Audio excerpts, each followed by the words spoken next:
और ORM3-4 को discuss करते हैं। ठीक है,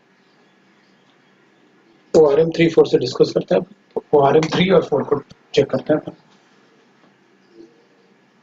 एक्चुअली पहले अपन ORM3 की बात करते हैं।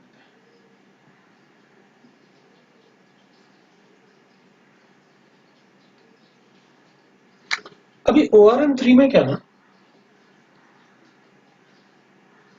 ORM3 में हमको न्यूक्लियोफिलिक सब्स्टिट्यूशन रिएक्शंस पढ़ने हैं। This is a part of alkyl halides, जो आपका वेरी फर्स्ट चैप्टर होगा ऑर्गेनिक केमिस्ट्री में। तो अपन को न्यूक्लियोफिलिक सब्स्टिट्यूशन की बात करनी और ORM4 में एलिमिनेशन रिएक्शंस की बात करनी। ठीक है, तो अपन क्या करेंगे, पहले ORM3 की बात करते हैं, न्यूक्लियोफिलिक सब्स्टिट्यूशन की। तो न्यूक्लियोफिलिक सब्स्टिट्यूशन पढ़ने से पहले थोड़ा सा पार्ट अपन एक पार्ट को डिस्कस करते हैं। That is a basic part जो अपन ऑर्गेनिक केमिस्ट्री में मतलब हाइड्रोकार्बन्स में ही पढ़ लेते हैं। देखो, अगर मेरे पास ऐसे गिवन है, suppose we are having ORM3 में ना अपन को न्यूक्लियोफिलिक सब्स्टिट्यूशन पढ़ना है।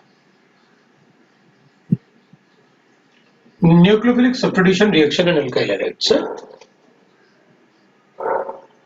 Substitution reactions in alkyl halides. ठीक है, इन एल्काइल हैलाइड्स ये हमें डिस्कस करना है। And there are two types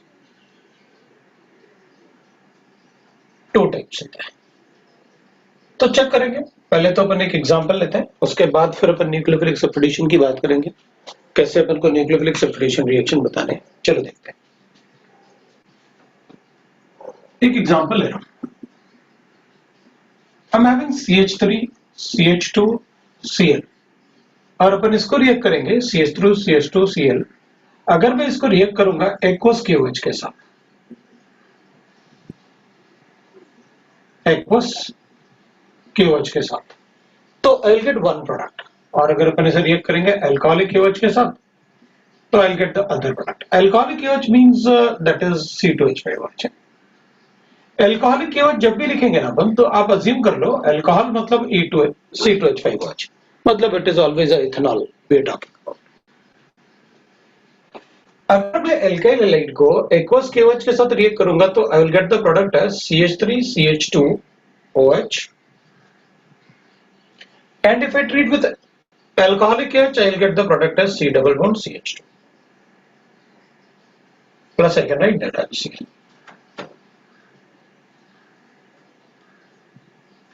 इसको भी KOH से रिएक्ट करवाया, इसको भी KOH से रिएक्ट करवाया, इसको एक्वस KOH से रिएक्ट करवाया, इसको अल्कोहलिक KOH से रिएक्ट करवाया।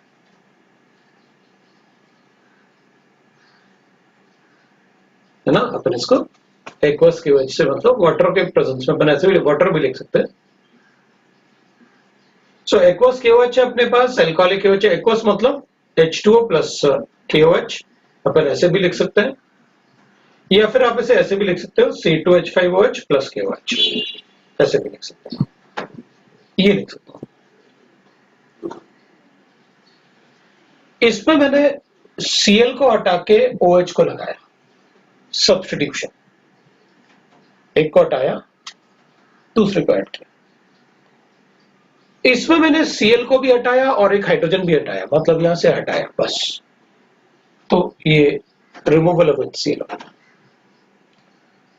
तो मैं इस रिएक्शन को बोलूंगा that is a substitution reaction. We already know that substitution क्या होता है,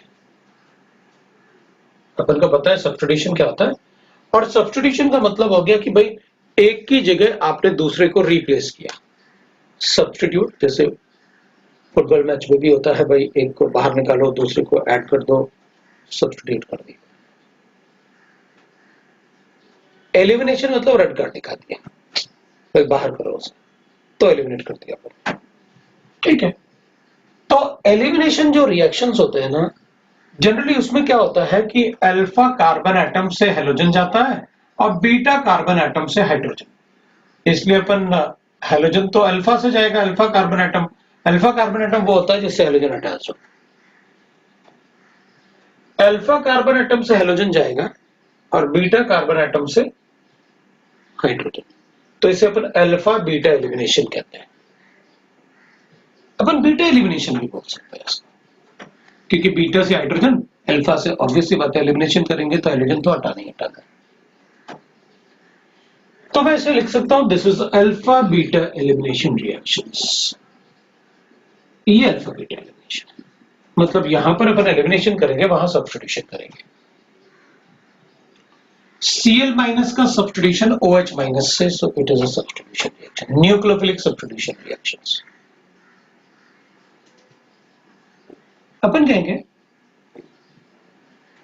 इन दोनों ही रिएक्शन में, एक में दोनों ही रिएक्शन में KOH रिएक्ट कर रहा है, लेकिन एक एक्वस से और दूसरा एल्कोहलिक KOH। तो एक्वस वाले KOH में ये तो OH नेगेटिव दिया होगा और ये K पॉजिटिव होगा। तो चलो अपन ने मान लिया कि OH को रिप्लेस कर दिया Cl से। बट इस रिएक्शन में ऐसा क्या हुआ जिससे कि एलिमिनेशन हो गया कि भाई इसके प्रेजेंस में A रिएक्ट कर रहा है, इसके साथ मिक्स होके, तो एलिमिनेशन क्यों हुआ? तो अपन कहेंगे देखो भाई, पहले मैं तुमसे पूछूंगा कि क्या ये रिएक्शन पॉसिबल है। अपन ऐसे बोल सकते हैं कि कुछ ऐसे हो गया हो, इसने C2H5O प्लस H2 ऐसे कुछ बना लिया होगा, ऐसा पॉसिबल है क्या?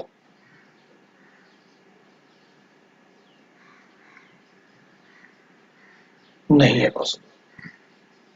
रीजन क्या है? क्योंकि अल्कोहल KOH और NaOH से रिएक्ट नहीं करता। अल्कोहल का रिएक्शन नहीं होता KOH और NaOH से, तो अपन कहेंगे ये तो पॉसिबल नहीं है। इसका मतलब ये हो गया कि दोनों ही केसेस में जो रिएक्टिव आयन है वो तो OH माइनस आयन भी है। दोनों ही केसेस में जो रिएक्टिव आयन होगा वो OH माइनस आयन ही होगा। लेकिन फर्स्ट केस में since water is a solvent, तो मैं कहूंगा इसका सॉल्वेशन या हाइड्रेशन बोल सकते हैं अपन, जब वाटर है तो इसका हाइड्रेशन बहुत ज्यादा होगा। अगर इसका हाइड्रेशन बहुत ज्यादा होगा, अगर इसका हाइड्रेशन बहुत ज्यादा होगा तो यहां नेगेटिव चार्ज न्यूट्रलाइज्ड होता है। कैसे? Delta positive charge delta negative charge को न्यूट्रलाइज करेगा। और OH नेगेटिव आयन जब अल्कोहल होगा तो उस केस में उसका सॉल्वेशन तो तब भी होगा, लेकिन अपन कहेंगे कि ये एक बल्की ग्रुप है C2H5। अगर ये बल्की ग्रुप है तो जैसे वाटर यहां पर बहुत कम स्पेस लेके इसको सॉल्वेट कर रहा था, यहां पर ये एक बड़ा स्पेस लेके इसको सॉल्वेट करेगा। अगर एक बड़ा स्पेस लेके इसको सॉल्वेट करेगा तो अपन कहेंगे इस OH माइनस आयन में सॉल्वेशन कम होगा। सॉल्वेशन कम क्यों होगा भाई? तो अपन कहेंगे इसमें सॉल्वेशन इसलिए कम हो रहा है क्योंकि इसका OH नेगेटिव के सॉल्वेशन, इधर ये जो बल्की ग्रुप है इसमें अल्कोहल में C2H5 हो, C2H5 is a bulky group. अगर वो बल्की ग्रुप होगा तो ड्यू टू स्टेरिक हिंड्रेंस इसके OH के पास ज्यादा सॉल्वेंट मॉलिक्यूल नहीं पहुंच पाएंगे, क्योंकि उनका आपस में क्या हो रहा है? रिपल्शन हो रहा है। तो अगर ज्यादा डेल्टा पॉजिटिव चार्ज इसके पास नहीं पहुंचेंगे तो इसका नेगेटिव चार्ज भी कम न्यूट्रलाइज होगा, और नेगेटिव चार्ज अगर कम न्यूट्रलाइज होगा तो स्ट्रेंथ ऑफ OH नेगेटिव कम ज्यादा होगा। यहां पर अगर ज्यादा न्यूट्रलाइज होगा तो यहां पर OH का स्ट्रेंथ कम हो जाएगा। अगर इधर नेगेटिव चार्ज का स्ट्रेंथ कम होगा तो इसका बेस एक्ट करने का टेंडेंसी कम हो जाएगा। मतलब इसमें OH नेगेटिव चार्ज का स्ट्रेंथ कम होने की वजह से ये न्यूक्लियोफाइल जैसे एक्ट करेगा, और उसमें OH नेगेटिव का स्ट्रेंथ ज्यादा होने की वजह से वो बेस जैसे एक्ट करेगा। इसका मतलब है कि भाई ये OH है, इसको मैं न्यूक्लियोफाइल भी बोल सकता हूं और इसको मैं बेस भी बोल सकता हूं। बस आप मुझे ये बता दो कि सॉल्वेंट कौन सा लिया है आपने। इसका मतलब है a nucleophile can act as a base depending on the solvent. A nucleophile can act as a base depending on the solvent. A base can act as a nucleophile depending on the solvent. तो यहां पर अब हमें क्या करना पड़ेगा, अब आगे जो हम ORM34 पढ़ेंगे इसमें सॉल्वेंट का मेजर रोल आना शुरू हो जाएगा। हम सॉल्वेंट के बेसिस पे ही क्वेश्चन सॉल्व करेंगे। आप क्वेश्चन दो, हमें यह बताओ कि सॉल्वेंट क्या यूज किया है, हम आपको प्रोडक्ट बताते हैं। अगर बेस है तो एलिमिनेशन बता दूंगा, और अगर न्यूक्लियोफाइल है तो मैं उसको सब्स्टिट्यूशन बता दूंगा। लेकिन अब देख के किसी को बेस बताना बड़ा मुश्किल होता है, न्यूक्लियोफाइल बताना बड़ा इजी होता है, क्योंकि न्यूक्लियोफाइल तो न्यूट्रल मॉलिक्यूल्स भी हो सकता है ऐसे। अगर किसी के पास एक लोन पहले अपन ने लिखा हुआ है what is electrophile, what is a nucleophile. So nucleophile बताना बड़ा आसान होता है, लेकिन बेस बताना बड़ा मुश्किल होता है।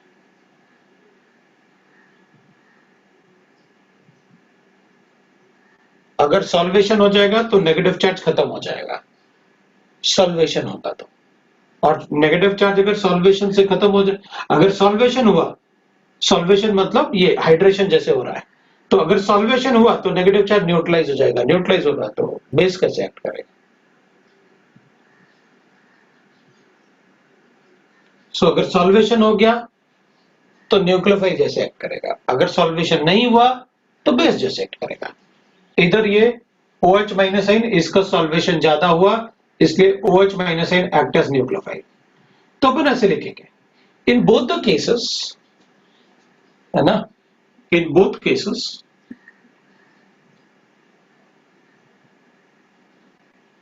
OH minus sign is the reactive species. But in water, due to solvation of water होगा तो अपन solvation को hydration लिखते हैं, hydration of OH minus है, it act as a nucleophile,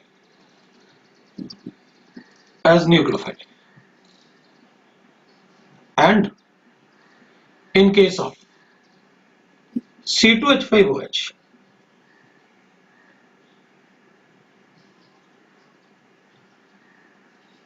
the solvation is very less,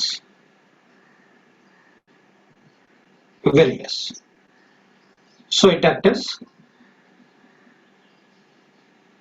a base. Thus aqueous KOH shows nucleophilic separation.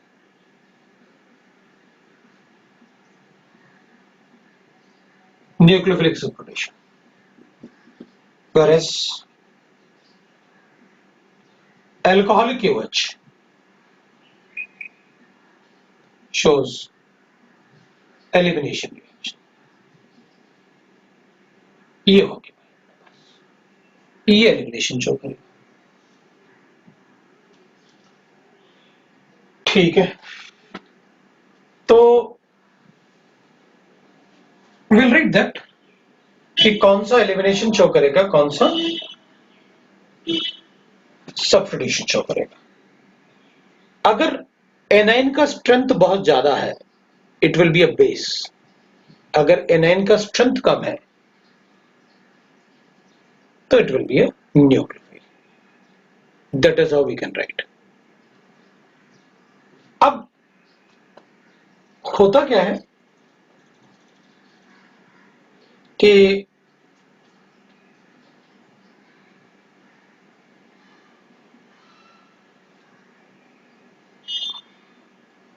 जो हम reaction में use करेंगे वो बेसिस बहुत कम होते हैं, लेकिन न्यूक्लियोफाइल का कोई लिमिट नहीं होता।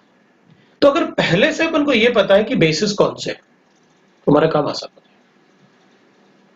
तो अपन एक काम करते हैं, ये चेक कर लेते हैं कि बेसिस कौन से होते हैं, क्योंकि जो बेसिस यूज होते हैं वो काफी कम होते हैं। न्यूक्लियोफाइल का कोई लिमिट नहीं है। बाद में पूरा चैप्टर भी तो पढ़ेंगे अपन डिफरेंशिएट करके। अगर कहीं आप बेस बनाओगे या किसी को बेस बताओगे तो आप बताओगे ना कि what was the reason for that.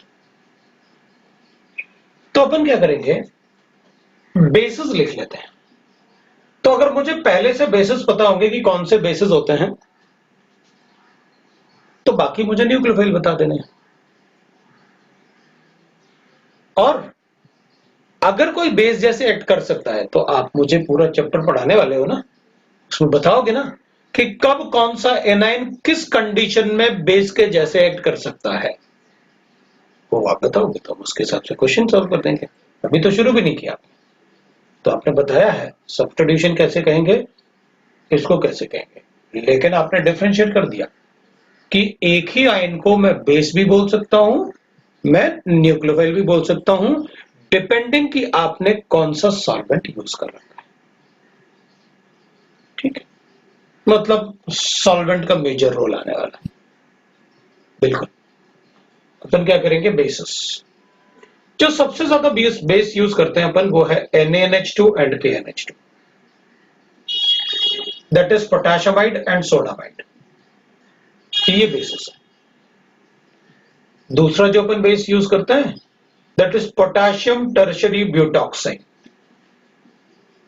ये वो बेस है जो अपन यूज करेंगे। Second base, potassium tertiary butoxide. मैं तो उसका स्ट्रक्चर ही लिख देता हूं, ये इसका स्ट्रक्चर होगा, टर्शियरी ब्यूटॉक्साइड। ये लो भाई, that is potassium tertiary butoxide. ये होता है potassium tertiary butoxide. Third we can write that is C2H5ONA in C2H5OH. C2H5ONA in C2H5OH, that is alcoholic sodium ethoxide. and मतलब ये या फिर ये या फिर ये, and C2H5OK in C2H5OH. So आप सोडियम और पोटेशियम को जनरली लेते हो बेसिस बनाने के लिए। तो C2H5OK in C2H5OH लिखा मैंने। Fourth I can write alcoholic KOH and alcoholic NaOH. So alcoholic KOH will be, that is and alcoholic NaOH. और इसमें अल्कोहल क्या होता है, C2H5 होता है, राइट। तो आप इसको ऐसे कर लेना, ये C2H5OK है और इसको C2H5OH में लिख लेना। इसमें सिर्फ पोटेशियम, सोडियम की जगह पोटेशियम लिखा तो ये लिख दिया मैंने बेस। गॉट इट ना एवरीबॉडी, सब लिख सकते हैं।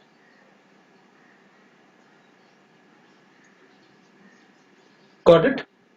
तो एल्कोहलिक KOH और एल्कोहलिक NaOH वो अपन बता सकते हैं, और अपन इसमें लिख सकते हैं, और we can write like this, that is.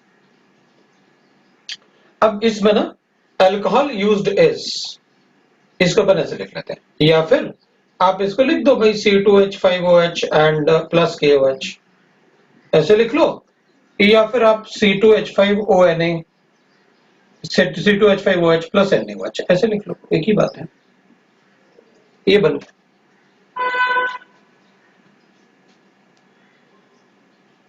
Right. इसके अलावा अगर अपन को कभी जरूरत पड़ा तो अपन ऐसे बता देंगे भाई कि कैसे, मतलब राइट। अपन इसको फिफ्थ पॉइंट में ऐसे बता देंगे कि भाई अगर अपन को और जरूरत पड़ा तो फिफ्थ पॉइंट ऐसे लिख देंगे भाई, व्हेन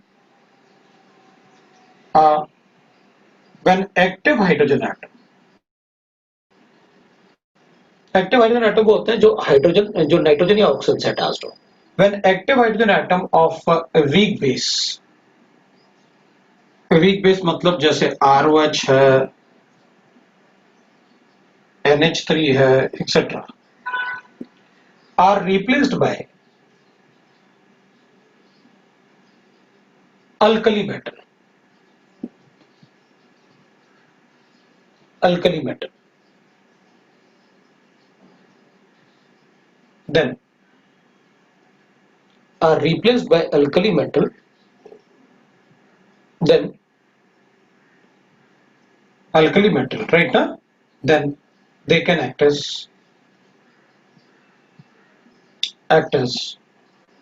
bases. तो यहां भी तो आपने यही किया, ये अल्कोहल है, इसके हाइड्रोजन को रिप्लेस कर दिया अल्कली मेटल से, NH3 था उसके हाइड्रोजन को रिप्लेस कर दिया अल्कली मेटल से। तो अपन ने ये वाले बेस भी तो वैसे ही बनाया आपने बस एक जनरलाइज स्टेटमेंट लिखा हुआ। अल्कोहल थे, आपने अल्कोहल का हाइड्रोजन ही तो रिप्लेस किया है। और बनाना क्या है, आप क्या करो, C2H5ONa ले लो, OH ले लो, अल्कोहल ले लो, सोडियम मेटल डाल दो उसमें, बन गया ये। मेटल से तो रिएक्ट करेगा ना, NaOH से थोड़ी रिएक्ट कर पा रहे हैं, राइट? तो there will be so many ways to prepare this, so never think that कि आप मैंने इनको रिएक्ट करवा के ये बनाया, ऐसा नहीं बनाया आपने। इसलिए आप उतना फोकस करो जितना मैं आपको बता रहा हूं कि ठीक है सर, जो आप मुझे बता रहे हो पहला फोकस अपन को उसी पे करके रखना है जो बताया जा रहा है, ठीक है? तो ये थे बेसिस जो अपन को पता होने चाहिए। जनरली यही बेस होते हैं, इनके अलावा जो बेस है वो थोड़े अपन को आराम से पता चल जाएगा, इनके बेसिस पे ही होते हैं। अगर कुछ होगा तो मैं बताऊंगा चैप्टर में, बट मैंने आपको ये बेसिस बताया। And all the basis what I have told you in these ना, ये 1 2 3 4, और ये तो एक जनरल स्टेटमेंट है, it is not a base. आपने एक स्टेटमेंट लिखा जिनसे ये सब बनाया, और ये जो बेसिस लिखे हुए हैं ना, they are in decreasing order of their strength.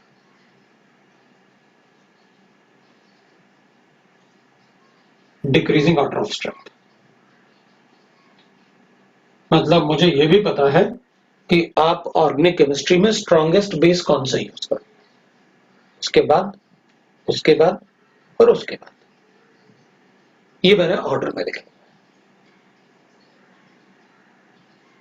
So we know that how to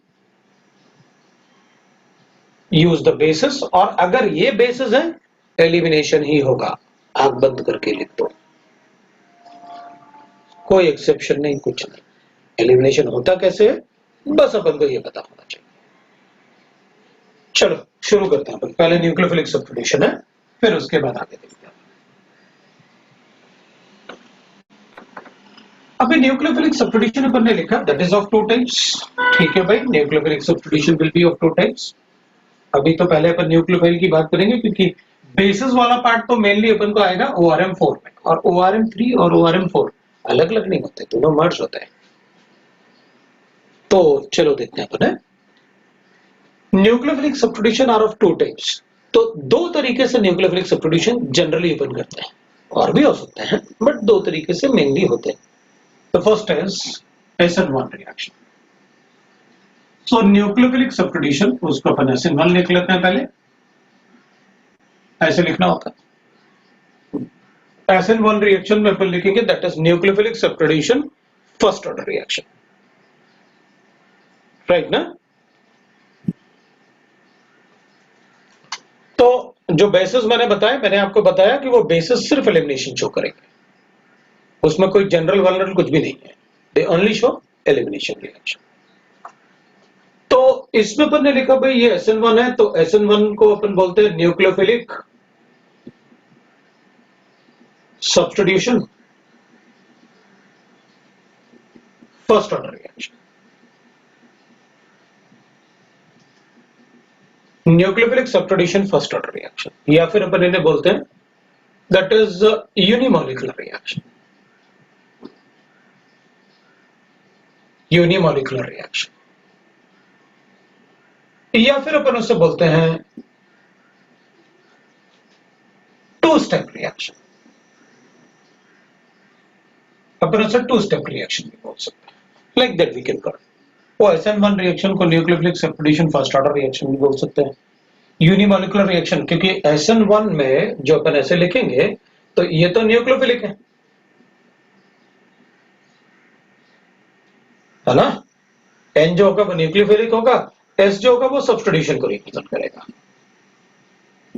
और जो 1 होगा दैट विल रिप्रेजेंट द मॉलिक्युलरिटी। 1 जो अपन ने लिखा ना यूनिमॉलिक्यूलर, मतलब एक ही मॉलिक्यूल रिएक्ट करेगा रेट डिटरमिनिंग स्टेप में। मॉलिक्युलरिटी मतलब कितने मॉलिक्यूल रिएक्ट कर रहे हैं रेट डिटरमिनिंग स्टेप में, दैट इज कॉल्ड मॉलिक्युलरिटी। तो वो SN1 जो अपन ने लिखा हुआ है तो अपन उसको उस तरीके से रिप्रेजेंट करेंगे, ठीक है। साइड में मुझे लगता है कि दिख रहा होगा, ठीक है। दूसरी बात आपने बताया KOH रिएक्ट नहीं करता अल्कोहल से, बिल्कुल नहीं करता अल्कोहल से, तो ये कैसे बनता है? हाँ तो कुछ नहीं, आप अल्कोहल में NaOH डाल दो, अल्कोहल में मतलब Na डाल दो या NaH डाल दो, रिएक्शन होगा। अभी ये मत सोचो कि बेसिस बने कैसे, बहुत कुछ है उसको पढ़ने के लिए, आपको बस इतना पता है कि आपने बेसिस मुझे कैसे बताए, ठीक है ना। और वो कोई जनरल नहीं, मैंने आपको सिर्फ ऑर्डर बताया कि वो कैसे रिएक्ट करेंगे, राइट। चलो अपन देखते हैं, और तो अपन को पता चल गया ये क्या है। चलो न्यूक्लियोफिलिक सब्स्टिट्यूशन देखते हैं SN1 रिएक्शन में क्या होगा। SN1 रिएक्शन में ना the reactions are like this. हमारे पास एक एल्काइल हैलाइड होगा, उस एल्काइल हैलाइड में ये अपन Cl लिख लेते हैं और उसमें एक CH3 ले लेते हैं और एक C2H5 ले लेते हैं। मैंने इसमें ना कायरल सेंटर लिया ताकि अपन अगर कोई स्टीरियोकेमिस्ट्री है तो उसको भी पढ़ेंगे। इसको हम रिएक्ट करेंगे पोलर सॉल्वेंट के साथ, polar protic solvent. I don't think कि मतलब मुझे किसी को बताने की जरूरत है कि पोलर प्रोटिक सॉल्वेंट क्या होता है। वो सॉल्वेंट जिसमें NH और OH बॉन्ड होता है, they are polar protic solvent. और लुईस एसिड भी ले सकते हैं अपन, ठीक है। तो या तो पोलर प्रोटिक सॉल्वेंट लेंगे, polar protic solvent is water like that ना, वाटर हो गया, एसिटिक एसिड हो गया, they all are polar protic. जिसमें भी OH और NH बॉन्ड है they are polar protic solvent. OH है तो ज्यादा पोलर है, NH है तो कम पोलर है। वो पहले अपन ने पोलैरिटी ऑफ सॉल्वेंट में लिखा हुआ है। अगर हम पोलर प्रोटिक सॉल्वेंट लेंगे तो ऑब्वियस सी बात है यहां पर पोलर प्रोटिक सॉल्वेंट क्या बना देगा, क्योंकि पोलर प्रोटिक सॉल्वेंट में तो इलेक्ट्रोलाइटिक फिजन ऑफ बॉन्ड होगा, तो इसमें कैटाइंस और एनाइंस बनेंगे। तो एक बनेगा H, इसमें बनेगा अपन लिखेंगे भाई CH3, ये बन गया अपने पास C2H5 और इधर एक positive charge plus Cl negative charge, ये बन जाएंगे पोलर प्रोटिक सॉल्वेंट। वो कैसे? तो अपन कहेंगे देखो भाई इस मॉलिक्यूल में इस पे डेल्टा नेगेटिव चार्ज है, इस पे डेल्टा पॉजिटिव चार्ज है। अगर पोलर प्रोटिक सॉल्वेंट होगा तो this will be attracted by the proton of polar protic solvent. वो कोई भी सॉल्वेंट हो सकता है, अल्कोहल भी हो सकता है, वाटर भी हो सकता है। And this will be attracted by what, the negative part of polar protic solvent, क्योंकि इसमें डेल्टा नेगेटिव होगा। तो इसको सॉल्वेंट का positive part delta positive attract कर रहा होगा, इसको सॉल्वेंट का डेल्टा नेगेटिव पार्ट अट्रैक्ट कर रहा होगा। तो ये अगर अट्रैक्शन ऐसे होंगे तो ऑब्वियस सी बात है ये बॉन्ड वीक होगा, और अगर ये बॉन्ड वीक होगा तो धीरे धीरे ब्रेक हो जाएगा। धीरे धीरे ब्रेक होने का मतलब है you are talking about that it is a rate determining step. बिल्कुल it is a rate determining step. Why it is so? क्योंकि यहां पर बॉन्ड को ब्रेक करना है सिर्फ सॉल्वेंट के बेसिस पे। जैसे अपन कहते हैं कि NaCl ना पानी में डिसॉल्व नहीं होता, लेकिन काफी देर के लिए अगर उसे रख दो तो धीरे धीरे धीरे धीरे डिसॉल्व होता रहता है, धीरे धीरे ना। It is a rate determining step. तो इस बॉन्ड में पोलैरिटी थी, और बॉन्ड में पोलैरिटी होता है तो ऑब्वियसली बात है पोलर सॉल्वेंट इसको ऐसे ही तो ब्रेक करेगा। इसका डेल्टा नेगेटिव चार्ज बॉन्ड के प्रोटॉन, प्रोटिक मतलब प्रोटॉन होता है उसमें, उसका प्रोटिक पार्ट अट्रैक्ट करेगा, और इसका डेल्टा पॉजिटिव चार्ज उसका जिससे प्रोटॉन अटैच्ड होता है उस पर डेल्टा नेगेटिव चार्ज होता है, तो उसका डेल्टा नेगेटिव चार्ज अट्रैक्ट करेगा। तो ये इधर पुल हो रहे हैं तो ये ब्रेक हो जाएंगे। तो बॉन्ड कैसे ब्रेक होगा? पोलर सॉल्वेंट है तो हमेशा कैटाइन और एनाइन ही बनेंगे। अपन ने होमोलिटिक और हेटेरोटिक फिजन ऑफ बॉन्ड में सीखा था। तो अपन कहेंगे ठीक है भाई हमारे पास ये बन गया। नाउ अब अगर ये बनेगा तो कार्बोकेटाइन है, ये sp2 हाइब्रिडाइज्ड है and it is planar structure. What do you mean by planar structure? तो अपन कहेंगे जो ये पॉजिटिव चार्ज आप लिख रहे हो इसमें एक एम्प्टी ऑर्बिटल है ऐसे, that is a positive charge, वो एम्प्टी ऑर्बिटल है। तो अब हम क्या करेंगे इसमें, क्योंकि सॉल्वेंट पोलर प्रोटिक है तो जैसे ही कैटाइन्स और एनाइन बनेंगे ये भी सॉल्वेंट हो गए। सॉल्वेंट का मतलब ये सॉल्वेंट मॉलिक्यूल से ऐसे कवर हो गया, ये भी सॉल्वेंट मॉलिक्यूल से ऐसे कवर हो गया। इसमें पॉजिटिव चार्ज है तो सॉल्वेंट मॉलिक्यूल का डेल्टा नेगेटिव चार्ज इसको सॉल्वेट करेगा, इसमें नेगेटिव चार्ज है तो ऑब्वियसली बात है डेल्टा पॉजिटिव चार्ज इसको सॉल्वेट करेगा। उसके बाद क्या होगा, हम इसमें ऐड करेंगे क्या, न्यूक्लियोफाइल। जब आप इसमें न्यूक्लियोफाइल ऐड करोगे ना, तो ये न्यूक्लियोफाइल, क्योंकि ये मॉलिक्यूल तो प्लेनर है, अगर ये मॉलिक्यूल प्लेनर है तो अपन कहेंगे ऑब्वियसली बात है, अगर आपका मॉलिक्यूल प्लेनर है तो इट इज लाइक दिस भाई, इसमें एक इधर है और एक इधर है, ऐसे पॉजिटिव चार्ज और ऐसे प्लेनर हो गया, तीन बॉन्ड ना, ट्रायंगुलर प्लेनर, ऐसे तीनों बॉन्ड एक ही प्लेन में है, और जो एम्प्टी ऑर्बिटल है वो ऐसे perpendicular to the molecular plane, ऐसे हो गया, है ना, empty orbital will be perpendicular to the molecular plane. तो अपन कहेंगे अगर ये ऑर्बिटल जितना साइज इधर है उतना ही साइज इधर है, तो न्यूक्लियोफाइल का यहां से अटैक करने का टेंडेंसी और वहां से अटैक करने का टेंडेंसी तो एक जैसा होगा। अगर इसका दोनों तरफ से अटैक करने का टेंडेंसी एक जैसा है तो ऑब्वियसली बात है, अगर न्यूक्लियोफाइल इधर से अटैक करेगा तो ये बॉन्ड ऐसे बन जाएगा, तो इधर से बन जाएगा ऐसे बॉन्ड, अगर न्यूक्लियोफाइल उधर से अटैक करेगा तो ये बॉन्ड ऐसे बन जाएगा और ये टेट्राहेड्रल उधर बन जाएगा ऐसे। तो इसका मतलब है न्यूक्लियोफाइल जितना प्रोबेबिलिटी यहां से अटैक करने का है उतना ही प्रोबेबिलिटी यहां से भी अटैक करने का है, ठीक है। तो अगर दोनों तरफ से अटैक करने का प्रोबेबिलिटी एक जैसा है तो अपन कहेंगे उस केस में the product form will be like this. फिर तो मैं प्रोडक्ट को ऐसे बनाऊंगा, एक बार मैं बता देता हूं कि भाई न्यूक्लियोफाइल जो अटैक किया उससे 50% तो पार्ट ऐसे हो गया, इधर बन गया अपने पास, इधर क्या बना अपने पास, न्यूक्लियोफाइल अटैक किया तो न्यूक्लियोफाइल इधर आया ऐसे, और प्लस क्योंकि दूसरी तरफ से भी न्यूक्लियोफाइल को अटैक करना चाहिए तो दूसरी तरफ से अटैक करेगा तो इधर से अटैक करवा देता है, तो ये लो भाई इधर से अटैक करवा दिया मैंने, ये CH3 और ये C2H5 बन गया। तो ये दो प्रोडक्ट बन गए अपने पास। तो अपन ने क्या कहा कि 50% एक तरफ से अटैक किया तो इस तरफ आगे, इधर से अटैक किया तो ये इस तरफ आगे सारे, और न्यूक्लियोफाइल उधर। अगर इस तरफ से अटैक करेगा तो ये तीनों ग्रुप उस तरफ चले जाएंगे और न्यूक्लियोफाइल इस तरफ। तो जो प्रोडक्ट बनेगा ना अपन को वो रेसिमिक मिक्सचर बनेगा। क्या बना अपने पास, रेसिमिक मिक्सचर बना, मतलब 50% टॉप साइड अटैक अपन अगर इसको ऐसे कर लें तो टॉप साइड और बॉटम साइड अटैक अपन ऐसे बोल सकते हैं, ये 50% from the left hand side and 50% from the right hand side, ऐसे बोल सकते हैं। तो product form will be racemic mixture. Racemisation क्यों हुआ, क्योंकि sp2 एपिडाइज प्लेनर कार्बोकेटाइन बना। वो क्यों बना, क्योंकि पोलर प्रोटिक सॉल्वेंट था।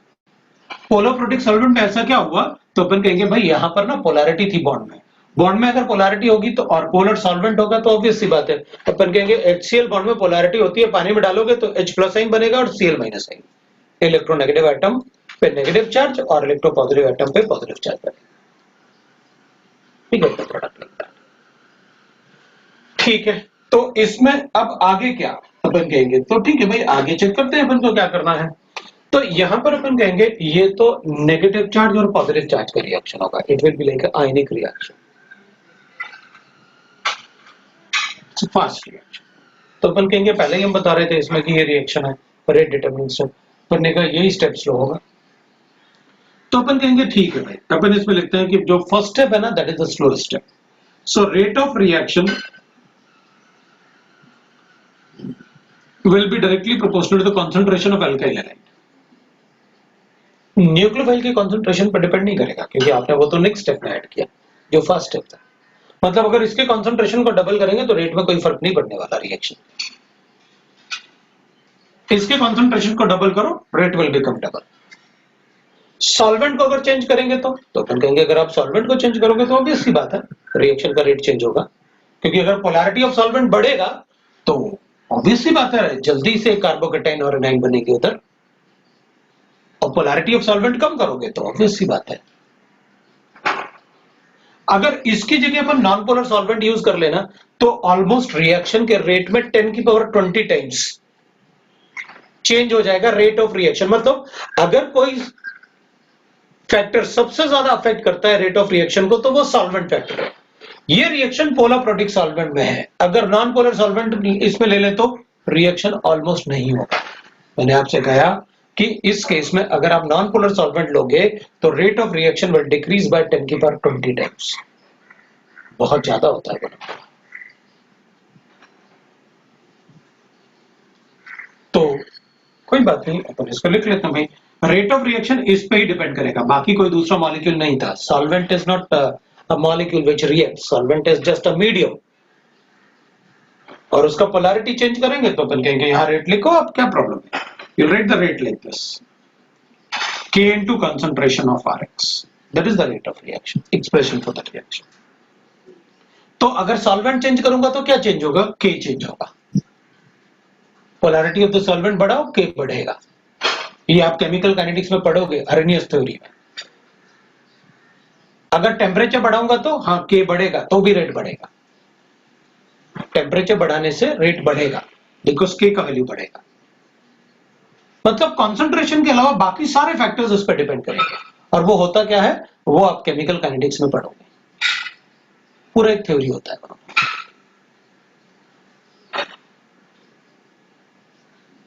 ठीक है, दूसरा पॉइंट लिखूंगा मैं रेट ऑफ रिएक्शन। अब रेट ऑफ रिएक्शन जो होगा, रेट ऑफ रिएक्शन, मैं रिएक्शन को थोड़ा ऐसे लिख लेता हूं, that will be directly proportional to. अब देखो एक बात, ठीक है ना, रेट ऑफ रिएक्शन के लिए कितना है,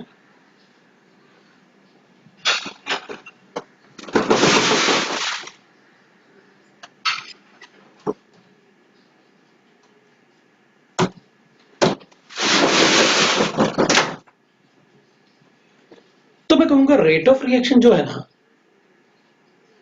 अपन क्या कहेंगे, अपन ने ये तो लिखा ही हुआ है कि भाई पहले अपन मतलब अब सॉल्वेंट की भी बात करेंगे, सारी बात करेंगे। अगर कार्बोकैटायन ज्यादा स्टेबल हो तो जितना ज्यादा स्टेबल कार्बोकैटायन होगा उतना जल्दी रिएक्शन भी हो जाएगा। ऐसे कोई भी, क्योंकि बहुत सारे रिएक्शन जिसमें अपन ने पढ़ा भी हुआ है, ऐसे रिएक्शन जिनमें कार्बोकैटायन का फॉर्मेशन होता है, तो वो स्टेप जिसमें कार्बोकैटायन का फॉर्मेशन हो रहा है, it is a rate determining step, वैसे ही अपन को पता था। Rate of reaction will be directly proportional to stability of carbocation।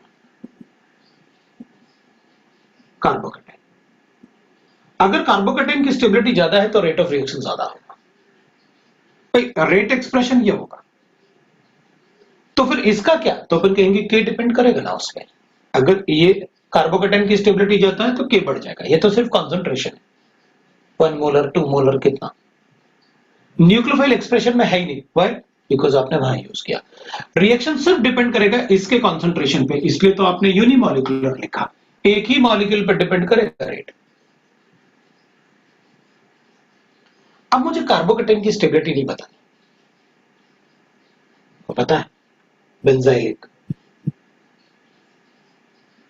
3 degree 2 degree 1 degree like that, बाकी भी आपको पता है, ऑक्टेट कंप्लीशन में तो और ज्यादा फास्ट होगा। Rate of reaction will also directly proportional to, अगर मान लो इसकी जगह आई होता, आयोडाइड, हेलोजन तो है, एल्काइल हैलाइड तो क्लोरीन भी होगा, ब्रोमीन भी होगा, आयोडीन होगा। अगर इसकी जगह आई होता तो वो और जल्दी लीव करता, because leaving ability is directly proportional to acidic strength. I negative is more acidic than Br negative, is more acidic than Cl negative. Leaving ability of halogens.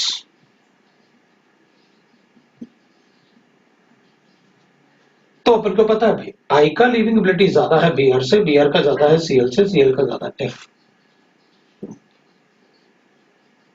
F के अलावा बाकी तीनों को अपन गुड लीविंग ग्रुप बोलते हैं।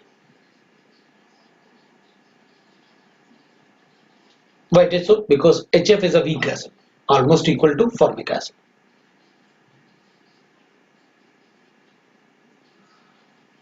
Obviously बात है, अगर I होगा तो पहले से ही बॉन्ड लेंथ बड़ा होगा, और पहले से ही अगर बॉन्ड लेंथ बड़ा होगा तो सॉल्वेट करके उसको हटाना भी इजी होगा।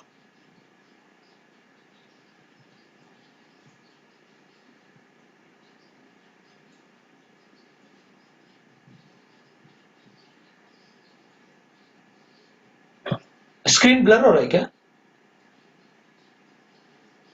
नहीं। चल कोई बात नहीं, वो मैंने एक्चुअली डोर बंद कर दिया ना, तो हो सकता है इसलिए मैंने पूछा, और आवाज आ रही थी बाहर से। तो अपन क्या करेंगे, कोई बात नहीं, जिसका स्क्रीन ब्लर हो रहा होगा वो चेंज कर लेगा। अपन क्या करेंगे, अब अपन ने स्टेबिलिटी ऑफ कार्बोकेटाइन देख लिया कि भाई कार्बोकेटाइन बन रहा है। अपन तो बस ये है कि भाई एक एक पॉइंट पढ़ लेते हैं। अब अपन सॉल्वेंट की बात करते हैं, पोलैरिटी ऑफ द सॉल्वेंट। अगर सॉल्वेंट की पोलैरिटी ज्यादा होगा ना तो रेट भी ज्यादा होगा। H2O की पोलैरिटी ज्यादा होती है फॉर्मिक एसिड से, फॉर्मिक एसिड का ज्यादा होता है C2H दैट इज CH3OH से, CH3OH का ज्यादा होता है C2H5OH से, और C2H5OH बस इतना ही पोलर सॉल्वेंट। वैसे एसिटिक एसिड भी यूज करता है, एसिटिक एसिड। ये पोलैरिटी ऑफ सॉल्वेंट्स है जो ऑर्डर जनरली अपन पढ़ते हैं। एसिटिक एसिड सारे के सारे OH लिए मैंने, NH होता तो बहुत वीक होता ना, एसिटिक एसिड के बाद लिखते हैं।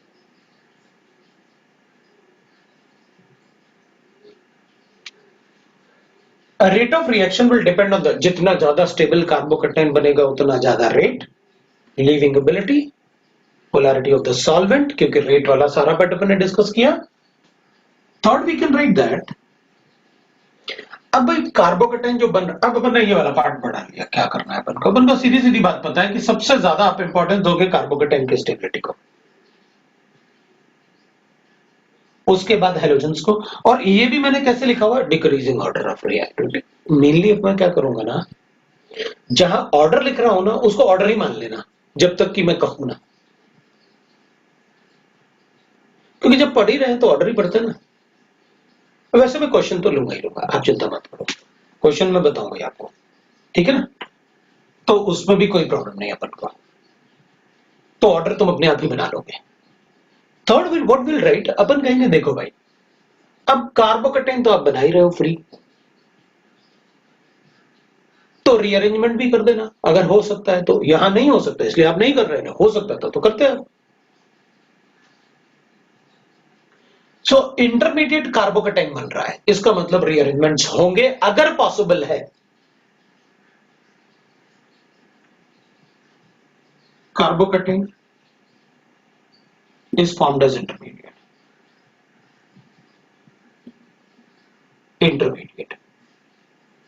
So carbocation, so rearrangements are possible.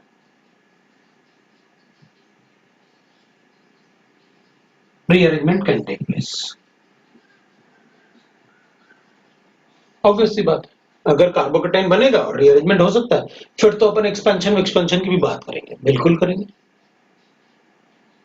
Ring expansion भी तो रीअरेंजमेंट भी है,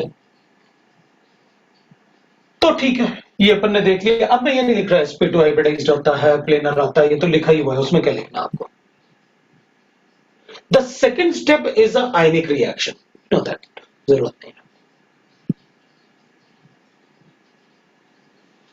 इधर अपन कहेंगे कि भाई देखो ये एक आयनिक रिएक्शन जैसे है, अगर कार्बोकेटाइन बन गया तो अपन कहेंगे कितना भी वीक न्यूक्लियोफाइल ऐड करो रिएक्शन तो हो ही जाएगा। व्हाइट इज सो, कैटाइन तो किसी से भी इलेक्ट्रॉन ले लेगा ना, एम्प्टी ऑर्बिटल है।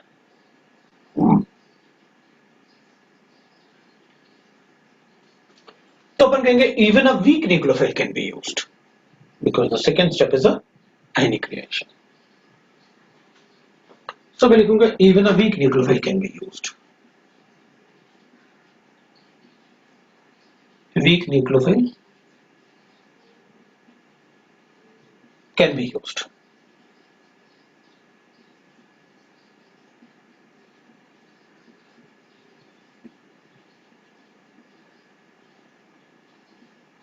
हम वीक न्यूक्लियोफाइल यूज कर सकते हैं, मैंने कुछ लिखे हुए हैं, बाद में मैं आपको बताऊंगा कि हमें कैसे पता कि कौन सा स्ट्रांग होता है और कौन सा वीक होता है। आपको जो बताओ तो मैं उस हिसाब से यूज कर लूंगा, ठीक है। अपन वीक न्यूक्लियोफाइल हो जाते हैं। अब यहां पर ये तो लिखा ही हुआ कि रेसिमिक मिक्सचर बनेगा।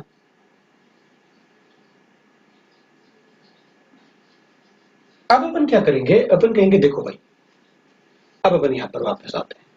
ये पॉइंट्स अपन को समझ में आ गए। मेन पॉइंट्स अपने लिए सेकंड वाला पॉइंट है, थर्ड वाला तो ऑब्वियस सी बात है, अपन को कार्बोकेटाइन कहीं भी दिखेगा रीअरेंजमेंट तो कर ही देना है।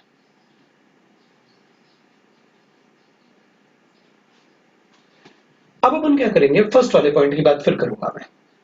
इधर ऐसा कुछ था नहीं, रेसिमिक मिक्सचर बनेगा वो लिखा ही हुआ है आपने, उसको वर्ड्स में लिखने की जरूरत नहीं है, स्कूल में लिख देना लेकिन आप कि मतलब सेकंड स्टेप इज फास्ट, अगर वो बोलते हैं एक्सप्लेन SN1 रिएक्शन तो लिखो। अपन क्या करेंगे इसमें, अपन कहेंगे कि देखो भाई जब आप इसको इसमें कन्वर्ट करोगे तो कैटायन और एनायन दोनों बनेंगे। अगर Cl की जगह I होगा तो जल्दी बनेगा, Cl थोड़ा स्लो बनेगा, क्योंकि Cl और कार्बन का बॉन्ड थोड़ा ज्यादा स्ट्रांग होता है। आप न्यूक्लियोफाइल के ऐड करने के पहले, क्योंकि Cl इजीली ब्रेक नहीं होगा कार्बन से, थोड़ा रिलेटिव बात कर रहा हूं मैं I नेगेटिव के कंपैरिजन में, तो अपन कहेंगे देखो भाई आप यहां न्यूक्लियोफाइल ऐड करोगे, अगर क्योंकि SN1 में वीक न्यूक्लियोफाइल यूज करेंगे अपन, लेकिन इन दोनों का रिएक्शन तो आयनिक रिएक्शन है ना, तो ये दोनों आपस में क्यों रिएक्ट नहीं कर सकते? हम कहेंगे हमने कब मना किया कि नहीं कर सकते, बिल्कुल कर सकते। तो अगर वो रिएक्ट करेंगे तो फिर मैं इक्विलिब्रियम में लिखो इसको इक्विलिब्रियम में, व्हाट इज सो।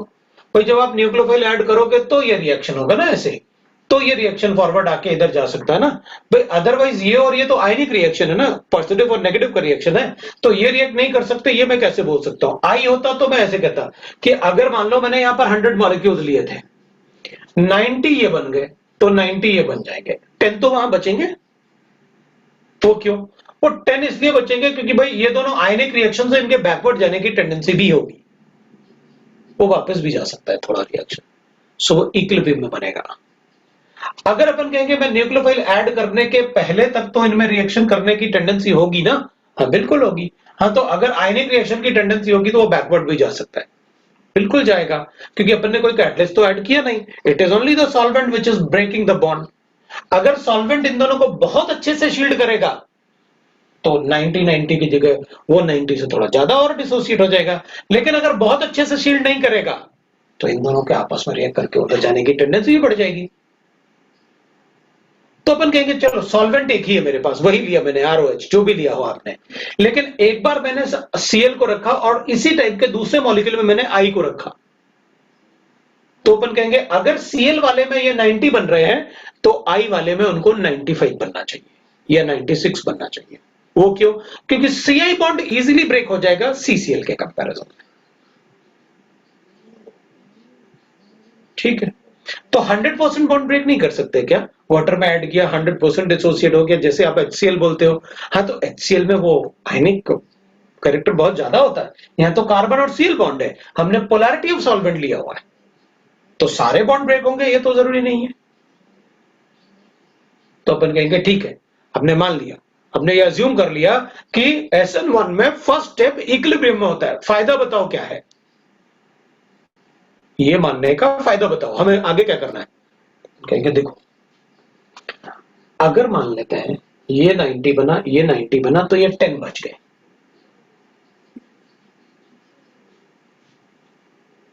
ठीक है, हम जैसे ही न्यूक्लियोफाइल ऐड करेंगे ये इससे रिएक्ट करना शुरू कर देगा, तो ये 45 बन गया और ये 45 बन गया, लेकिन जैसे ये कंज्यूम होगा वो इक्विलिब्रियम रिएक्शन है, रिएक्शन फॉरवर्ड आना शुरू हो जाएगा। जब हम न्यूक्लियोफाइल डालेंगे तो उसमें रिएक्शन फॉरवर्ड अगर आएगा तो इसमें क्या होगा,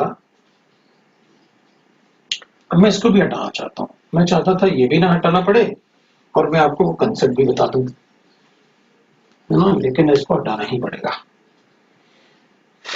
मुझे। ये रिएक्शन वापस मैं एक बार समझा रहा हूं आपको, हाँ? जो रिएक्शन किया अपन ने, 1 और 2 स्टेप है रिएक्शन में। The graph is like this.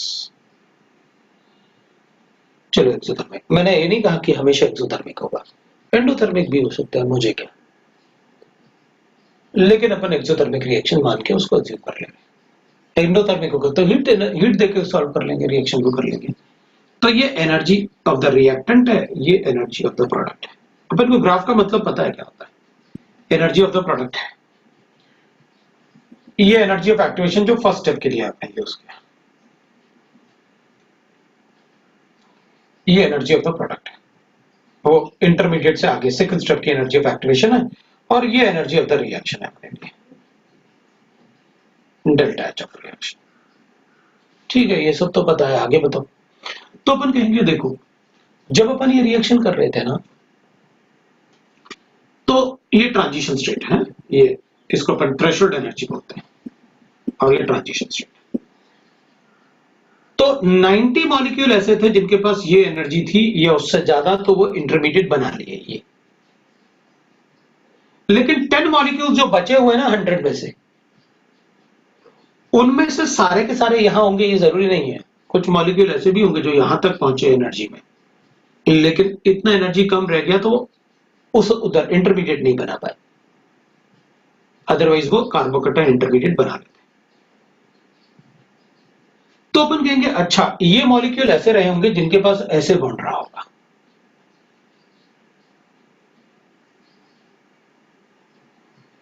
ये मॉलिक्यूल ऐसे रहे होंगे जिनके पास ऐसे बॉन्ड रहे होंगे, और यहां पर ये ऑलमोस्ट डेल्टा पॉजिटिव और डेल्टा नेगेटिव चार्जेस है ना, बस पॉजिटिव नेगेटिव के जस्ट थोड़ा ही पीछे थे, क्योंकि यहां पहुंचने के बाद तो वो कार्बोकैटायन और एनाइन में कन्वर्ट हो जाते हैं। यहां पर जो मॉलिक्यूल्स होंगे ना, इससे लेके यहां तक ये ऐसे मॉलिक्यूल होंगे जिनमें बस बॉन्ड टूटने ही वाला था अगर थोड़ा और एनर्जी मिल जाए तो।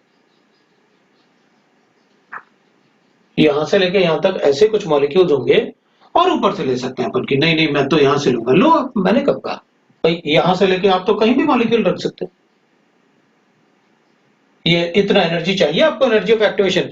कुछ थे जिनके पास बस जितनी इवन एनर्जी चाहिए उससे थोड़ा सा एनर्जी कम था, तो उनके बॉन्ड तो बस टूटते टूटते रह गए, इस टाइप से अपन बोल सकते हैं।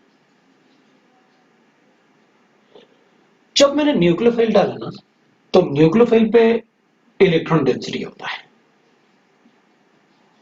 जैसे ही मैंने न्यूक्लियोफाइल डाला ना, ये न्यूक्लियोफाइल ये ऑलमोस्ट पॉजिटिव चार्ज था, इसको ऐसे ब्रेक कर दिया, मतलब इस कार्बन को हिट किया और ये बॉन्ड ब्रेक कर लिया। तो फिर ये तो फ्री कार्बोकैटायन नहीं बन पाया अगर उसने ऐसे ब्रेक किया तो। Even if it is a weak nucleophile तब भी कर सकता है ऐसे, तो फिर अपन कहेंगे ये फ्री कार्बोकैटायन नहीं हुआ। फिर इसमें रेसमाइजेशन कैसे बताऊंगा मैं, क्योंकि मैं रेसमाइजेशन तो वहां बताऊंगा जिनका फुल कार्बोकैटायन बना, तो टॉप साइड अटैक और बॉटम साइड अटैक आधा आधा होगा। हमने जैसे ही इसमें न्यूक्लियोफाइल डाला, ये रिएक्शन उधर 50% में आना शुरू हो गया, तो जैसे ये कम होना शुरू हुआ, इसमें से 8 और उधर चले गए, तो इधर 2 बचे, 8 गए तो इधर +8 हो गया, अगर +8 हुआ तो ये +4 और +4 लिख दिया मैंने। लेकिन 2 ऐसे मॉलिक्यूल थे जिनमें न्यूक्लियोफाइल ने ऐसे अटैक करके ऐसे बॉन्ड बना दिया जो कि इधर प्रेजेंट थे, जिनकी एनर्जी बस टूटने वाली थी, और वो एनर्जी इसने प्रोवाइड किया कैसे, क्योंकि इलेक्ट्रोस्टैटिक अट्रैक्शन से एनर्जी रिलीज हो गई, वो एनर्जी उसने प्रोवाइड किया और वो ब्रेक हो गया। तो अपन कहें अच्छा 2 ऐसे मॉलिक्यूल हैं जिनमें कार्बोकैटायन नहीं बन पाया, लेकिन प्रोडक्ट बना, और वो प्रोडक्ट कैसे बना, न्यूक्लियोफाइल इस तरफ है और इधर H है, इधर CH3 है, C2H5 है, इधर CH3 है, तो ऐसे प्रोडक्ट बन गया 2 मॉलिक्यूल का। अच्छा, इसका मतलब है यहां पर इन दोनों का अमाउंट, क्योंकि अब अगर ऐसा मॉलिक्यूल बना तो ये तो इसके जैसे है, जैसे वो है, तो अपन क्या कहेंगे, अच्छा फिर इसमें रेसमिक मिक्सचर उन्हीं का बनेगा जो कार्बोकैटायन बनेंगे, और जो ऐसे ब्रेक होंगे ट्रांजिशन स्टेट के थ्रू उसका तो अमाउंट ज्यादा होगा।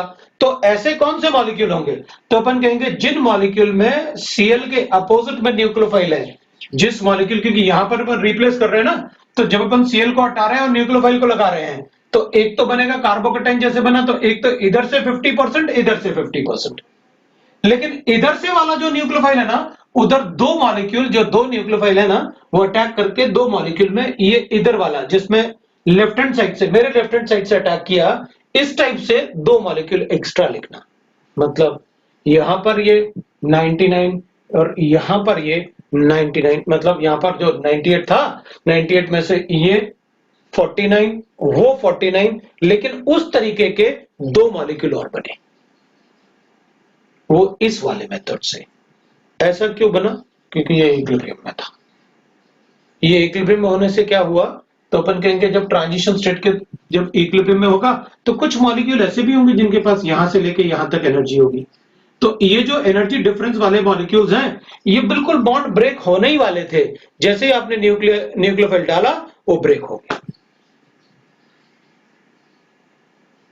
तो अपन कहेंगे इसमें ये वाले मॉलिक्यूल जो हैं ये 49 बने, ये 49 बने, लेकिन दो मॉलिक्यूल ऐसे वाले एक्स्ट्रा बने, तो ये क्या हो जाएगा, इस टाइप का 51 हो गया। वो कैसे, इसको अपन कहते हैं इन्वर्टेड प्रोडक्ट। इन्वर्टेड क्या बोलते हैं, इधर Cl है, उधर बैक साइड से न्यूक्लियोफाइल अटैक किया विदाउट फॉर्मिंग अ कार्बोकैटायन, तो वो इक्विलिब्रियम की वजह से ऐसा हो जाएगा। तो अपन कहेंगे इस केस में थोड़ा सा इन्वर्टेड प्रोडक्ट भी बनेगा, और वो इन्वर्टेड प्रोडक्ट बनेगा तो अपन कहेंगे इसमें जो प्रोडक्ट बनेगा इसका अमाउंट है ना, इसका अमाउंट क्या हो जाएगा 51, और अगर ये 51 और 49 होगा तो अपन इसको क्या बोलेंगे, अपन कहेंगे इसके साथ साथ ये रेसमिक मिक्सचर बना प्लस एक ये एक्स्ट्रा और बने, थोड़ा सा अमाउंट ये भी बनेगा, और इसको अपन कहेंगे क्या, इन्वर्टेड प्रोडक्ट। तो अपन क्या कहेंगे कि भाई अगर इन दोनों, ये तो रेसमिक मिक्सचर है, प्लस अगर ये भी बनेगा तो टोटल क्या करेंगे अपन, ये बना मेरे पास क्या, अब मुझे उसको ऐसे लिखना चाहिए है, क्योंकि उधर वैसे लिखूंगा, अब मैं ये ग्राफ है उसका SN1 का, ग्राफ लिख लेना आप SN1 का, मैं ग्राफ को हटा रहा हूं SN1 में, दो स्टेप से अपन ने लिखा, तो मेरे पास जो प्रोडक्ट बना ना वो प्रोडक्ट ऐसे है, आपने कहा न्यूक्लियोफाइल बनेगा, उसके बाद कार्बन है, हाइड्रोजन है, और एक बना मेरे पास C2H5 और एक CH3, एक तो ये बना, और एक मेरे पास बना ऐसे, हाइड्रोजन है, CH3 है, और एक बना मेरे पास C2H5 है, और एक बना मेरे पास न्यूक्लियोफाइल ऐसे। अब ये अपन ने लिखा था कि रेसमिक मिक्सचर बना, क्योंकि ये दोनों आपस में मिरर इमेजेस है, तो ये रेसमिक मिक्सचर। अच्छा वैसे ही लिख देता हूं जैसे वहां लिखा था, वरना फिर वहां कंफ्यूजन ना हो, अब सर इधर लिख रहे हो, अब उधर लिख रहे हो, ऐसा नहीं होना चाहिए, एक ही बात है, लेकिन है ये बना, मैंने वही प्रोडक्ट इधर लिख दिया, ये रेसमिक मिक्सचर लिखा अपन ने।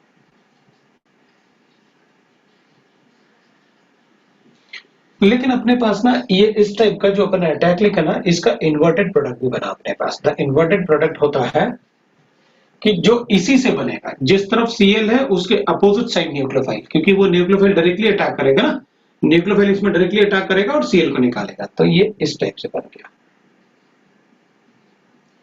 तो ये जो इस टाइप से कंपाउंड बताएंगे ना अपन, इसको कहते हैं अपन क्या, इन्वर्टेड प्रोडक्ट। इन्वर्टेड प्रोडक्ट, तो अपन ने क्या लिखा, अपन ने कहा देखो भाई इधर 90 था पहले, इधर 90 था, इधर 10 बच गया था, अपन ने 100 मॉलिक्यूल लिया था, ऐसा अज्यूम कर लिया था, 100 लिया था, 90 इसमें आ गया, 10 बच गया, तो इक्विलिब्रियम हो गया। जैसे ही मैंने न्यूक्लियोफाइल डाला तो 90 में से ये 45 हो गया, ये 45 हो गया, लेकिन रिएक्शन फॉरवर्ड भी जाएगा, क्योंकि जैसे ही प्रोडक्ट आप एब्सॉर्ब करोगे reaction move in forward direction. अगर फॉरवर्ड गया तो अपन ने कहा चलो मान लेते हैं ये 8 फॉरवर्ड चले गए तो 2 बचे, 8 फॉरवर्ड चला गया तो ये 98 हो गया, 98 हो गया तो मैंने इसमें 4 और 4 को और रेसमाइज कर दिया भाई, दोनों 49 49 हो गया। लेकिन दो मॉलिक्यूल जो बचे हुए ना, ये मॉलिक्यूल कैसे हुए कि ये बॉन्ड ब्रेक ही नहीं हुआ और न्यूक्लियोफाइल यहां अटैक करके इसको ब्रेक किया। तो जिस तरफ न्यूक्लियोफाइल है उसके अपोजिट, जिस तरफ क्लोरीन है उसके अपोजिट में न्यूक्लियोफाइल होना चाहिए, तो ये अपोजिट में न्यूक्लियोफाइल है क्योंकि क्लोरीन राइट हैंड साइड था, इसलिए अपन उसको इन्वर्टेड प्रोडक्ट बोल रहे हैं। तो इसमें ये 49 और ये 2%, ये 49%, ये भी 49%। तो अपन क्या कहेंगे, इन दोनों को मिला के, तो आप ये दोनों तो एक जैसे है ना, तो अपन कहेंगे ठीक है एक जैसे हैं, ये इसलिए बन रहा है इन्वर्टेड प्रोडक्ट क्योंकि यहां इक्विलिब्रियम था। तो अपन कहेंगे ठीक है भाई, फिर तो ये 50-50% नहीं बने ना, इसका तो 2% एक्स्ट्रा है ना इन्वर्जन की वजह से। अपन कहेंगे बिल्कुल है, तो अपन ऐसे लिख देते हैं।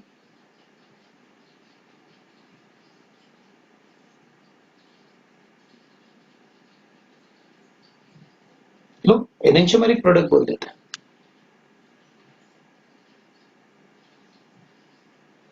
एनेंटियोमेरिक प्रोडक्ट में अपन क्या बोलेंगे, इसमें दो प्रोडक्ट बने, एक ये और एक ये मेजर प्रोडक्ट है रेसमिक मिक्सचर। तो अगर इसका कोई प्रोडक्ट पूछेगा तो बता देंगे रेसमिक मिक्सचर बनता है इसमें, मेजर प्रोडक्ट, और ये माइनर प्रोडक्ट है inverted product. Overall mixture of the product in the reaction, overall product को क्या बोलोगे, ओवरऑल जो सोल्यूशन होगा वो ऑप्टिकली इनएक्टिव होगा या एक्टिव होगा, एक्टिव होगा। ये 51% है, ये 49%।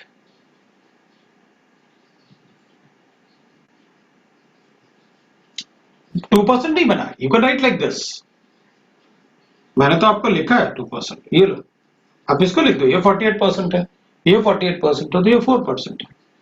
ये कोई कैलकुलेशन थोड़ी है, मैंने तो बताया कैसे होगा। मतलब अपन इसमें ये नहीं बोल सकते कि इन्वर्जन नहीं होगा। SN1 में major product is a racemic product but the minor product is inverted product, that is what I am telling.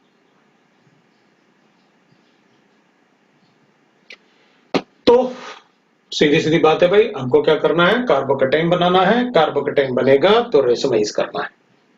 लेकिन कार्बोकेटाइन बनना जो होता है इससे सॉल्वेंट से ही बनाना होता है, तो ये इक्विलिब्रियम में होता है। इक्विलिब्रियम में होने की वजह से सारा का सारा मॉलिक्यूल कार्बोकेटाइन में नहीं कन्वर्ट होता है।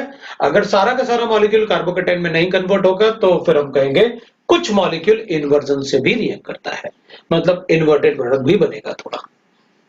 इन्वर्टेड प्रोडक्ट किसको कहोगे, जिस तरफ Cl होगा उसके अपोजिट साइड में जिसमें न्यूक्लियोफाइल लगा होगा वही इन्वर्टेड प्रोडक्ट होगा। और इन्वर्टेड प्रोडक्ट तो मेजर प्रोडक्ट होगा SN2 रिएक्शन में, यहां थोड़ा सा माइनर प्रोडक्ट बनता है। लेकिन अगर अपन से कोई पूछेगा SN1 में the product of the reaction is racemic mixture, yes it is correct, because जो प्रोडक्ट आप पूछोगे तो मैं मेजर प्रोडक्ट बताऊंगा, माइनर नहीं बताते कभी। It is an enzymatic mixture what we can. हाँ, अगर अपन से पूछेगा कोई the product in the reaction is resolvable, yes, because they are enantiomers, or a racemic mixture, they can be resolved into different isomers, D और element resolve करते ना resolution से, they are resolvable product, they have if they have chiral center। और ये सब अपन को तब बताना है ना जब इसमें chiral center हो, वो chiral center ही नहीं है तो स्टीरियोकेमिस्ट्री खत्म होगी ना, फिर तो स्टीरियोकेमिस्ट्री की बात ही नहीं कर पाएंगे। ये SN1 रिएक्शन है। अब अपन बात करेंगे SN2 रिएक्शन की। SN2 रिएक्शन में nucleophilic substitution second order reaction बोलेंगे अपन, क्योंकि 2 लिखा है, but 2 is not second order, it is a bimolecular reaction.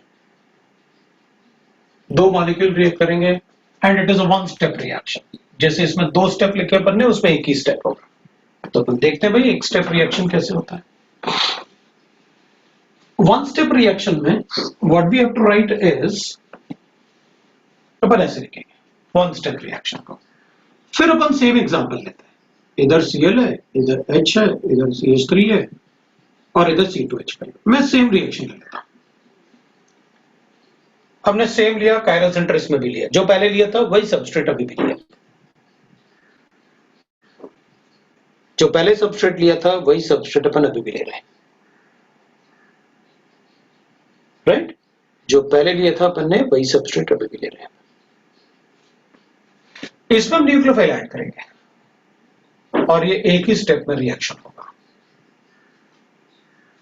अगर ये एक ही स्टेप में रिएक्शन होगा तो the reaction is like this, इसमें कोई कार्बोकेटाइन नहीं बनेगा, एक इंटरमीडिएट बनेगा।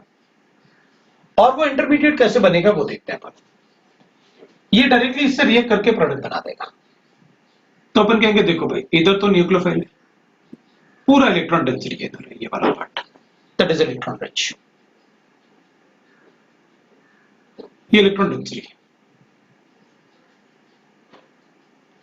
अब अगर अपन कहेंगे ये इलेक्ट्रॉन डेंसिटी मान लो, तो ये यहां से तो अटैक कर नहीं सकता, तो यहां पर क्या होगा, इसका बैक साइड अटैक होता है ऐसे, क्योंकि डेल्टा पॉजिटिव यहां है और डेल्टा नेगेटिव यहां डेल्टा नेगेटिव होने की वजह से ये तो रिपेल करेगा,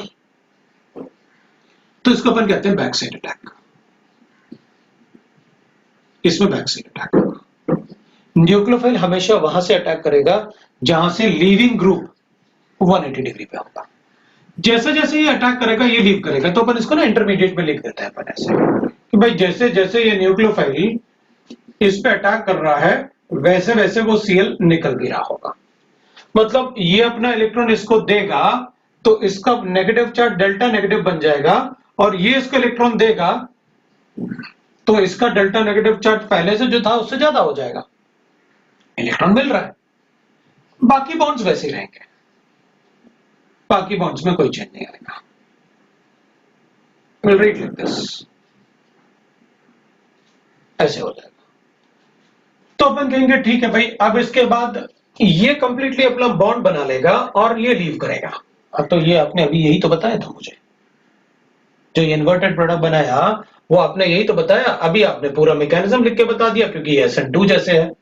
तो न्यूक्लियोफाइल जो है वो इधर आ गया, इसमें कोई कार्बोकेटाइन नहीं बना, इधर H हो गया, इधर CH3 हो गया और इधर C2H5 हो गया। It's inverted product.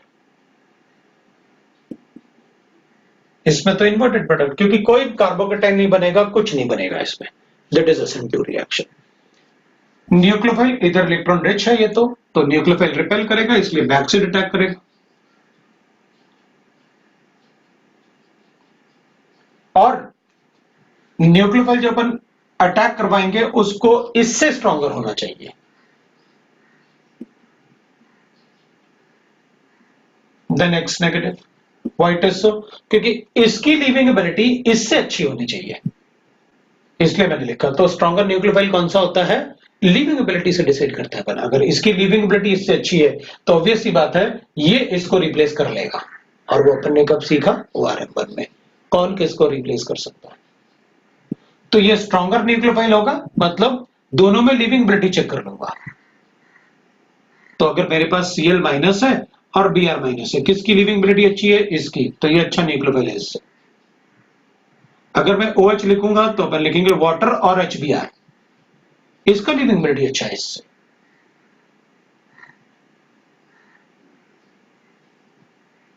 Got my point? तो अपन इसको ऐसे बता सकते हैं। So this is a inverted product. Inverted product में अब अपन क्या करेंगे? चलो अब इस रिएक्शन को अपन डिस्कस करेंगे। इसको अगर अटैक करना है तो इसको न्यूक्लियोफाइल को स्ट्रांग होना चाहिए। तो फिर न्यूक्लियोफाइल का नेगेटिव चार्ज ना न्यूट्रलाइज नहीं होना चाहिए,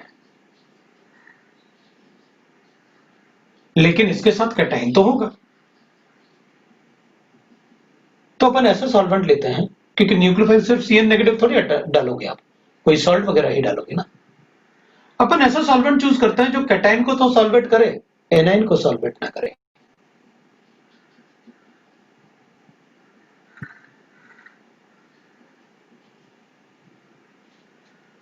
पोलर एप्रोटिक सॉल्वेंट।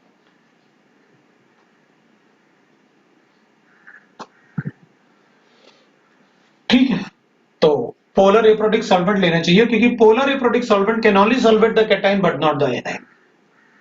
या तो पोलैरिटी ऑफ सॉल्वेंट बहुत कम होना चाहिए, ज्यादा पोलैरिटी का सॉल्वेंट इसको न्यूट्रलाइज कर देगा। अगर इसको न्यूट्रलाइज करेगा पोलैरिटी ऑफ सॉल्वेंट तो फिर ये वीक हो जाएगा। सो ऐसे कोई भी रिएक्शन जो पोलर एप्रोटिक सॉल्वेंट में करने वाले हो आप और न्यूक्लियोफाइल लेने वाले हो, उनमें SN2 ही लिखने वाला हूं मैं। तो solvent which can solvate only the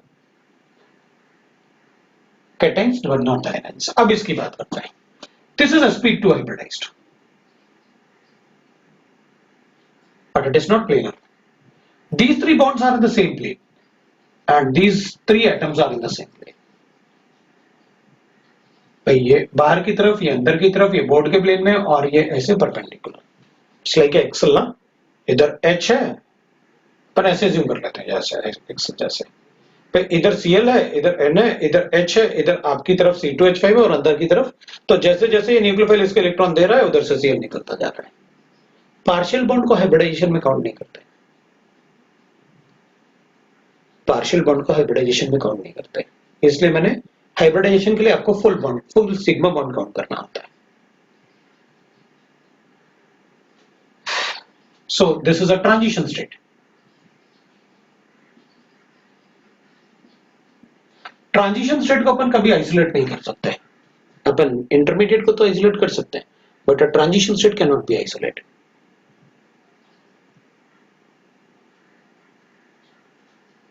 right? तो न्यूक्लियोफाइल हमेशा वहां से अटैक करेगा जहां से उसको अटैक करने का मतलब मैक्सिमम प्रोबेबिलिटी होगा, या उसे मिनिमम एनर्जी ऑफ एक्टिवेशन देनी पड़ेगी। भाई यहां से अटैक करेगा तो न्यूक्लियोफाइल है, ऑलरेडी लोन पेयर है, तो रिपेल करेगा, तो वहां से अटैक नहीं करेगा। बैक साइड में बिल्कुल वहां कोई इलेक्ट्रॉन रिच डेंसिटी नहीं है, तो वहां से अटैक करेगा। तो पोलर प्रोटिक सॉल्वेंट में we get a transition state. Transition state होगा तो ये Cl निकल जाएगा, वो बॉन्ड बना लेगा। अब ये स्ट्रॉन्गर न्यूक्लियोफाइल है तो ऑब्वियस सी बात है ये स्ट्रॉन्गर बॉन्ड बनेगा Cl के कंपैरिजन में। That is a substitution reaction. Inverted product is a major product. अब अपन इन्वर्टेड प्रोडक्ट में क्या बोलेंगे, अपन कहेंगे देखो भाई इन्वर्टेड प्रोडक्ट में मैं ये तो नहीं बोल सकता कि इसका R आइसोमर होगा तो वो S आइसोमर बन जाएगा, तो वो S आइसोमर होगा, ऐसा नहीं बोल सकता। इन्वर्टेड प्रोडक्ट का मतलब है कि जिस तरफ इधर हेलोजन था उसमें अपोजिट साइड में होगा, दैट इज कॉल्ड इन्वर्टेड। मैं ये भी नहीं बोल सकता कि अगर ये डी आइसोमर है तो वो एल आइसोमर होगा, व्हाई इट इज सो, ये भी गलत है भाई। ये तो आप ये यहां पर Cl था, वहां पर OH भी हो सकता है, कोई दूसरा एटम हो सकता है, तो वो डिपेंड करेगा ना उसका इंटरेक्शन कितना है। तो आप पोलरिमीटर में डाल के चेक कर लो कि उसका प्लस आएगा रोटेशन या माइनस आएगा। और RS कॉन्फ़िगरेशन ये तो इसके थियोरेटिकल प्रायोरिटी पे डिपेंड करेगा, एटॉमिक नंबर पे। तो मैं कैसे बोल सकता हूं ये R है तो वो S होगा, दोनों R हो सकते हैं। इसलिए मैं भाई ये बिल्कुल नहीं बोल सकता कि अगर ये R है तो वो S है इसलिए इन्वर्ट हो गया, नो नो। तो अगर ये रिप्लेस हो गए तो ऑब्वियसली बात है, अपन कहेंगे फिर तो डिपेंड करेगा रेट ऑफ रिएक्शन। अगर हम रेट ऑफ रिएक्शन की बात करेंगे तो that will be proportional to concentration of alkyl halide और कॉन्सेंट्रेशन ऑफ न्यूक्लियोफाइल। हाँ, तो ये दो मॉलिक्यूल पे डिपेंड कर रहा है इसका रेट। हाँ, तभी तो आप 2 लिख रहे हो, SN2 reaction, bye molecular reaction.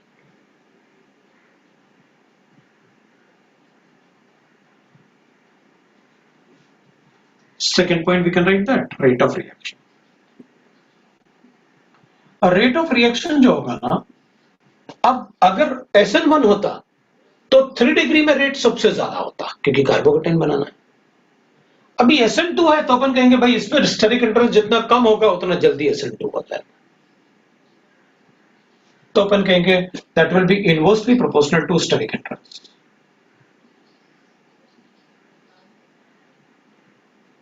तो इसमें होगा 1 डिग्री है तो ज्यादा होगा, 2 डिग्री से ज्यादा होगा 3 डिग्री से।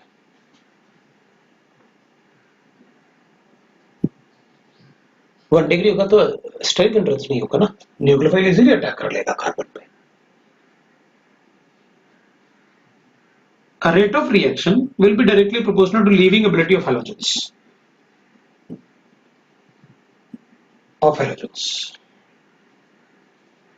I होगा तो जल्दी लीव करेगा Br के कंपैरिजन में, वो तो पहले से अपन को पता है।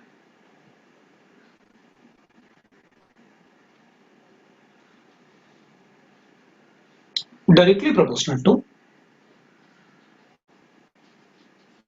right, the polarity of that is polarity of aprotic solvent।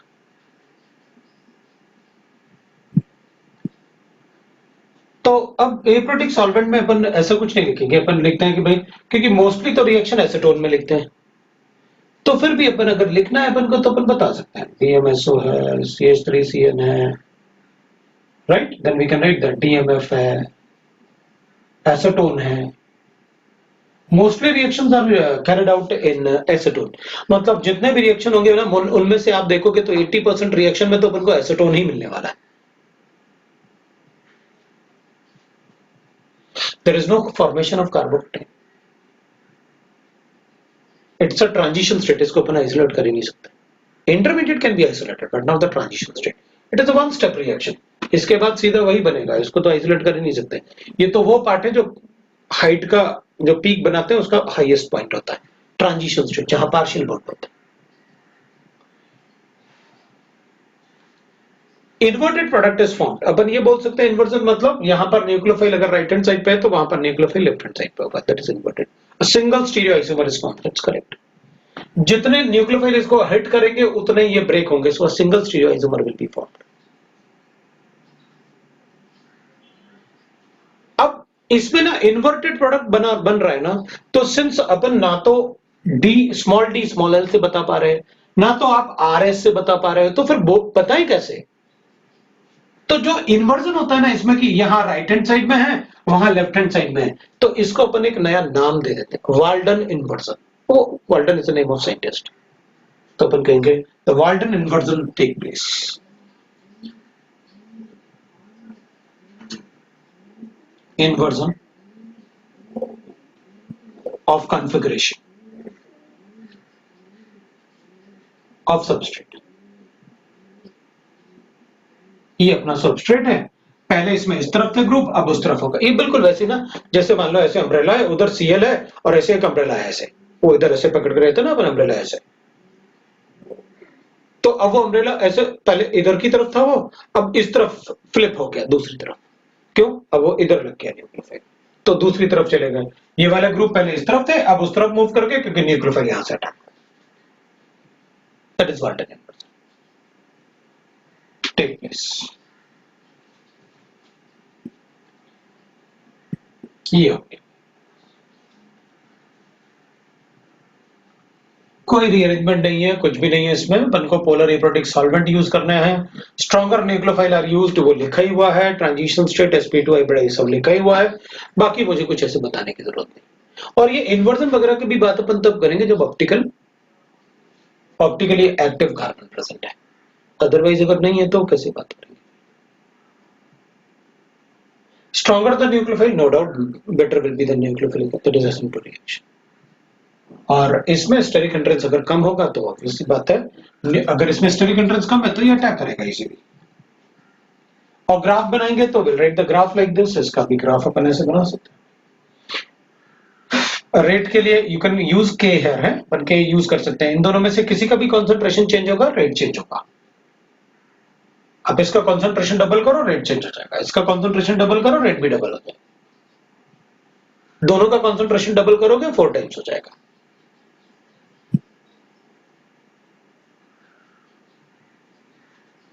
और अगर एक आयरन कार्बन एटम है तो कुछ नहीं, रिएक्शन लिख देंगे अपन, इसको सब्स्टिट्यूट करके लिख देंगे और बता देंगे SN2 रिएक्शन है बस। ग्राफ लिखेंगे तो we can write like this, we'll have a graph like this. This is the graph of reaction. One step reaction ना, वो ट्रांजिशन स्टेट है। इधर आप Rx लिखोगे, इधर आप न्यूक्लियोफाइल लिख लो कि न्यूक्लियोफाइल अटैक कर रहा है, Rx से निकल रहा है इधर से, potential energy versus reaction coordinates. और यहां पर न्यूक्लियोफाइल और R बन गया प्लस X निकल गया। That is the reaction.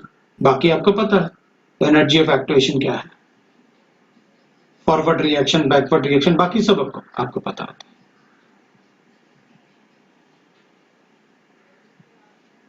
तो we can write like this reaction coordinates ना, यहाँ पर ये रिएक्शन हो गया। अगर मेरे पास ऐसे गिवन है कि भाई CH3 है और Cl है, इसको मैंने एक्वस KOH से रिएक्ट किया, हाँ तो ठीक है ना, will write that OH minus sign 1 degree है, इसको यहाँ अटैक करते हैं, हटा देते हैं और CH3OH बना देते हैं। ये लो भाई। अब अपन को पता है कि जिस तरफ Cl इधर था उसके अपोजिट साइड है, अगर ये SN2 रिएक्शन है तो आपने बता दिया। तो Cl लीव करेगा और OH ने अटैक किया, वी गॉट अ KCl। लो भाई ये प्रोडक्ट बन गया। लेकिन मैं इसमें स्टीरियोकेमिस्ट्री डिस्कस नहीं कर पाऊंगा। Why it is so? Because ये ऑप्टिकली इनएक्टिव था। जब कायरल सेंटर नहीं है तो मैं ये बता सकता हूं इस कंडीशन से कि उसने SN2 रिएक्शन बताया, क्योंकि 1 डिग्री था, उसमें स्टेरिक एंट्रेंस नहीं था,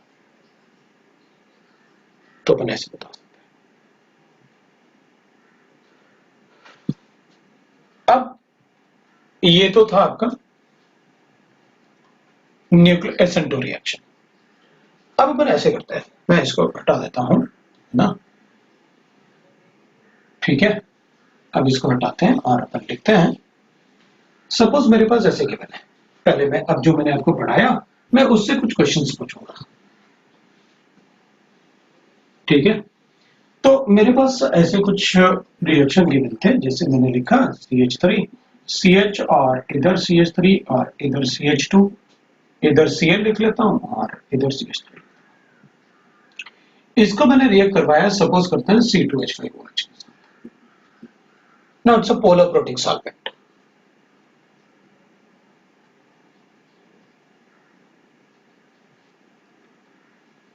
क्वेश्चन लिख लो आप, कोई प्रॉब्लम नहीं।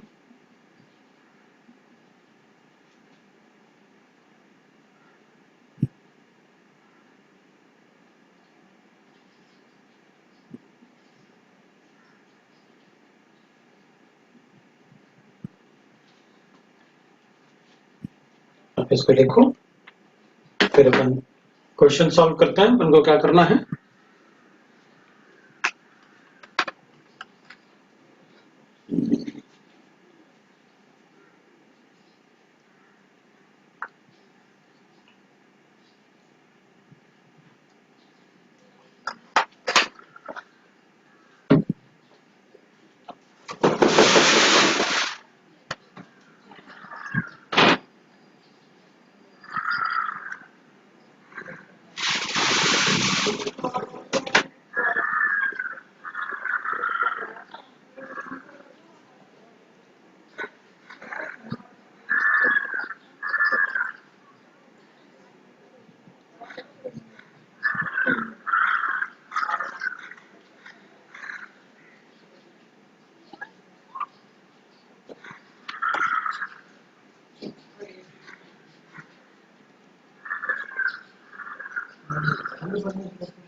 तो अपन क्या करेंगे, देखो एक दो क्वेश्चन अपन ऐसे सॉल्व करते हैं।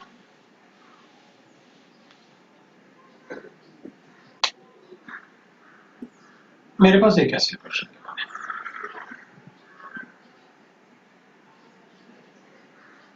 अब ना, इसमें मुझे ऐसे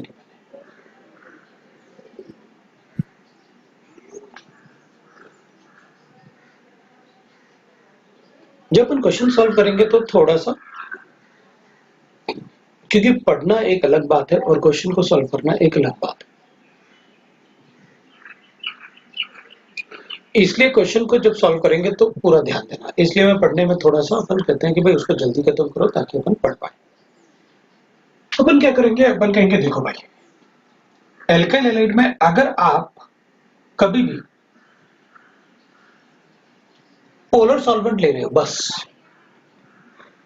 when alkyl halide react with polar solvent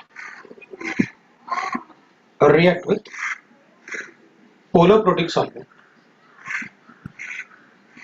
solvent, it is always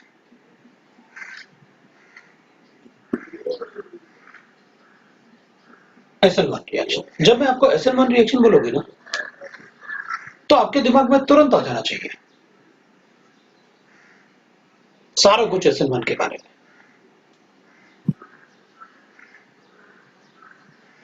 right ना? ठीक है,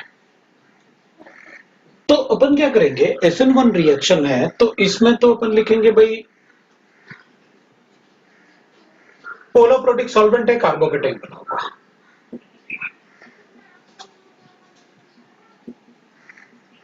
कार्बोकेटाइन बनाऊंगा, उसके बाद रीअरेंजमेंट करूंगा 1 to हाइड्रेट शिफ्ट, रीअरेंजमेंट करूंगा, उसके बाद ये सॉल्वेंट है मेरे पास, इसको सॉल्वेट करेगा ना, तो सॉल्वेट करने के लिए कौन सॉल्वेट करेगा, ऑक्सीजन सॉल्वेट करेगा। जब ऑक्सीजन सॉल्वेट करेगा ना, तो इसके पास एम्प्टी ऑर्बिटल, इसके पास लोन पेयर, अपना इलेक्ट्रॉन ही दे देगा इसको। अगर आप कोई दूसरा न्यूक्लियोफाइल ऐड नहीं करोगे, ऑक्सीजन अपना इलेक्ट्रॉन देगा, ऑक्सीजन पे पॉजिटिव चार्ज, प्रोटॉन को लीव कर देगा, क्या ऐड हो जाएगा, इससे मैं OC2H5 ऐड कर दूंगा इसमें, क्या प्रोडक्ट मिला तुमको, तो अपन कहेंगे यहां पर जो प्रोडक्ट मिलेगा ना, वो सॉल्वेंट से ही प्रोडक्ट बना दूंगा मैं। क्या बना अपने पास, CH3, इधर लिखूंगा OC2H5 और CH2CH3, ये मेजर प्रोडक्ट है। तो माइनर प्रोडक्ट क्या होगा, मैं कहूंगा इससे ही प्रोडक्ट बनेगा, जब तक ये शिफ्टिंग करेगा 1 to शिफ्टिंग, तब तक कुछ प्रोडक्ट इससे ही बना दूंगा, that will be the minor product. तो एक माइनर प्रोडक्ट बनेगा, एक मेजर प्रोडक्ट बनेगा। माइनर प्रोडक्ट क्या होगा, जो इससे बनेगा आफ्टर 1 to शिफ्ट ना, हमेशा मेजर प्रोडक्ट ही बनता है, तो अपन वहां मेजर प्रोडक्ट बना देंगे। अपने कार्बोकेटाइन बनाना है, इसमें भी सॉल्वेंट है, इसमें भी सॉल्वेंट है, आपको पता है सब में आपने पोलर प्रोटिक सॉल्वेंट लिया है, मतलब कोई भी रिएक्शन SN1 के अलावा दूसरा नहीं है। इसमें मैं कार्बोकेटाइन बना लेता हूं,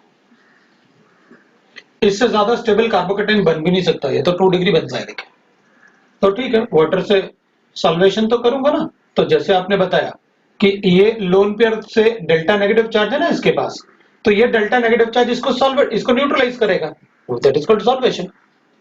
तो उसको न्यूट्रलाइज करेगा तो ये अपना एक इलेक्ट्रॉन इसको दे देगा, तो इस पे पॉजिटिव चार्ज आ जाएगा, इस पे पॉजिटिव चार्ज आएगा तो proton being a very good leaving group leave करेगा तो I get a product like this. ये लो भाई, ये प्रोडक्ट बन गया और इसमें ये एक्सक्लूसिव प्रोडक्ट है, इसमें कोई कार्बोकेटाइन नहीं हुआ।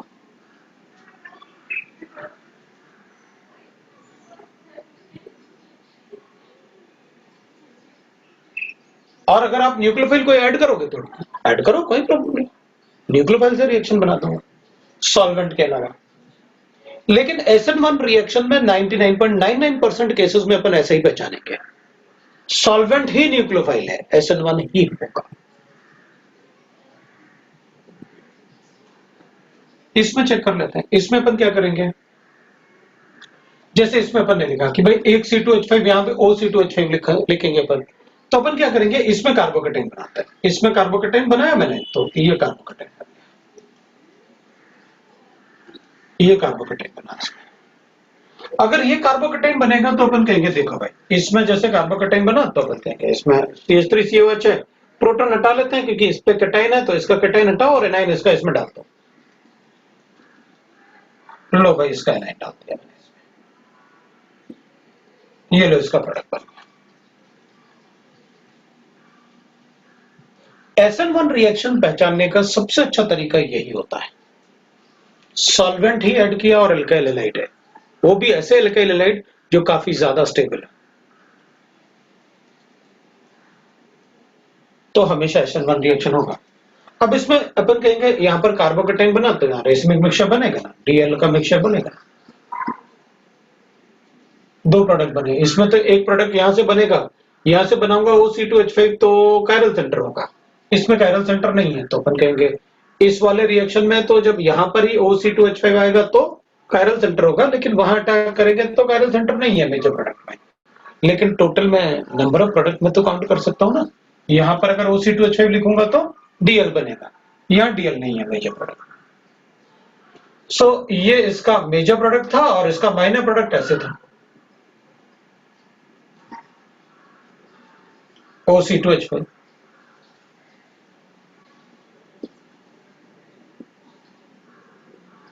और इसमें ये कायरल सेंटर।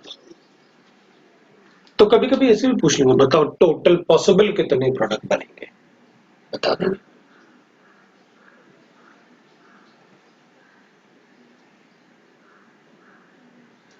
ठीक है, अब दूसरे अपन से पूछा गया भाई कि सर अलग न्यूक्लियोफाइल भी हो सकता है, बिल्कुल हो सकता है। एनर्जी ऑफ एक्टिवेशन ऑफ ऐसे मतलब फर्स्ट स्टेप का किसका ज्यादा होगा, SN1 SN2 किसी का नहीं बता सकते आप, दोनों अलग अलग रिएक्शन है, ठीक है। फर्स्ट का प्रोडक्ट ऑप्टिकली एक्टिव होगा क्या, बिल्कुल नहीं होगा, अपन ये बिल्कुल नहीं बोल सकते कि क्योंकि वो बॉन्ड ही ब्रेक हो गया जिसमें कायरल सेंटर था, अगर उसका ही बॉन्ड ब्रेक हो गया तो कायरल सेंटर अपना कायरलिटी लूज कर गया, बिल्कुल नहीं होगा, क्योंकि ये इससे रिएक्ट कर रहा है, ये ऑप्टिकली एक्टिव है, ये इनएक्टिव है, अगर कायरल सेंटर के अराउंड बॉन्ड ब्रेक हो जाए तो फिर ऑप्टिकली एक्टिव नहीं होगा वो। तो अपन कहेंगे चलो ठीक है, मान लिया, इसको देख के ये तो पता चल गया कि अगर सॉल्वेंट को ही न्यूक्लियोफाइल जैसे एक्ट करना है तो SN1 तो बताना है। अब दूसरा क्वेश्चन, अब अगर मान लो अपने पास ऐसे कि बने एक क्वेश्चन लिखा, decreasing order of rate of SN1, तो मैं ना ऐसे लिख लेता हूं, एक पॉइंट ऐसे लिख लेते हैं, इसमें मैं कंपाउंड लिख दे, आप ऑर्डर बना देना अपने आप।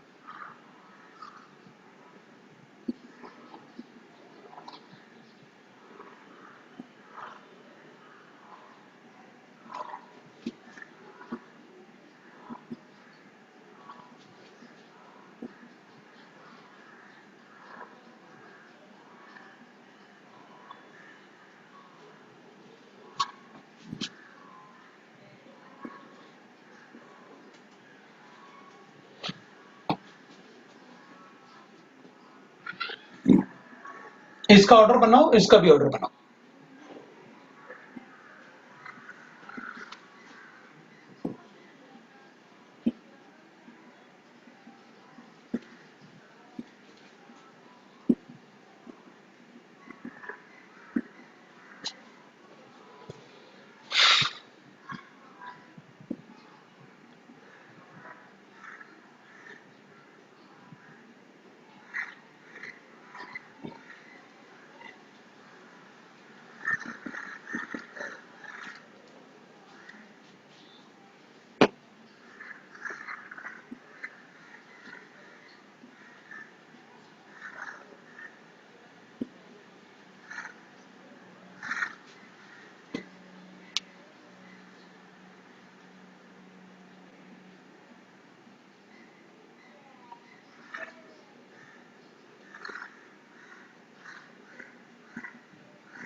मैंने 3 क्वेश्चन दिए हैं आपको बताना है कि SN1 रिएक्शन में डिक्रीजिंग ऑर्डर ऑफ रेट का ऑर्डर क्या है।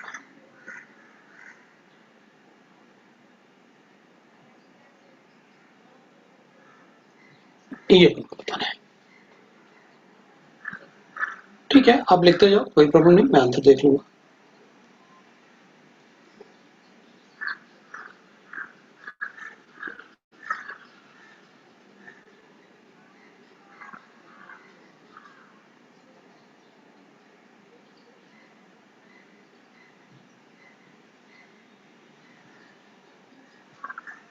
और ये तो फर्स्ट राउंड है, अभी अपन E1 E2 के कंपाइल भी करेंगे, बनाने के बाद ना आपस में सारे कंपाइल भी करने होते हैं, तो अपन कंपाइल भी करेंगे।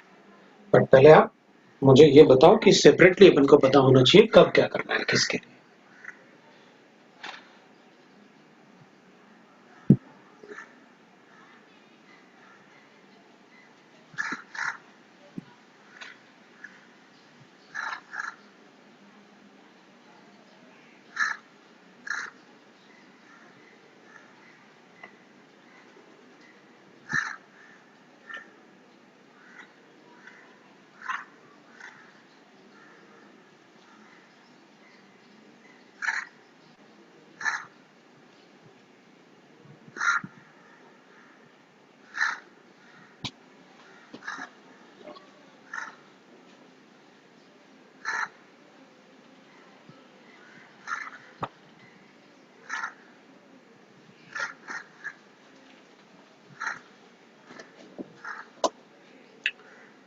हो गया,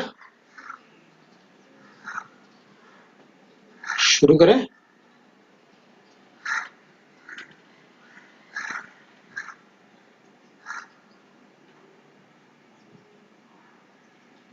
चलो देखते हैं।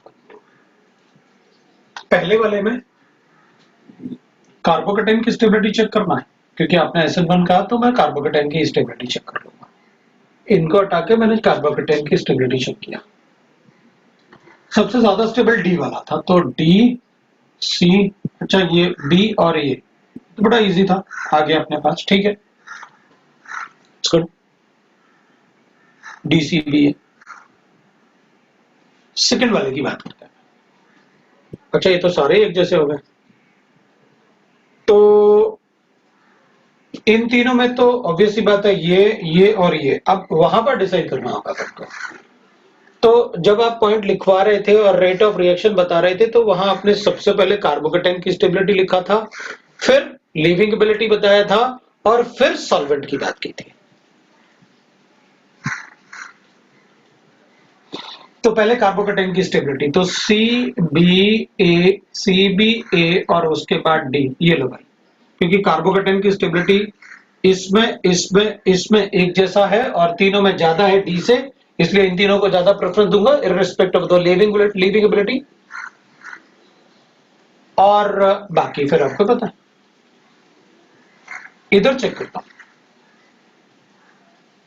इसमें कार्बोकेटाइन 3 डिग्री है, इसमें बेंजाइलिक है 1 डिग्री बेंजाइलिक है, ये 2 डिग्री एलाइलिक है, और ये 2 डिग्री बेंजाइलिक है। This is what we have.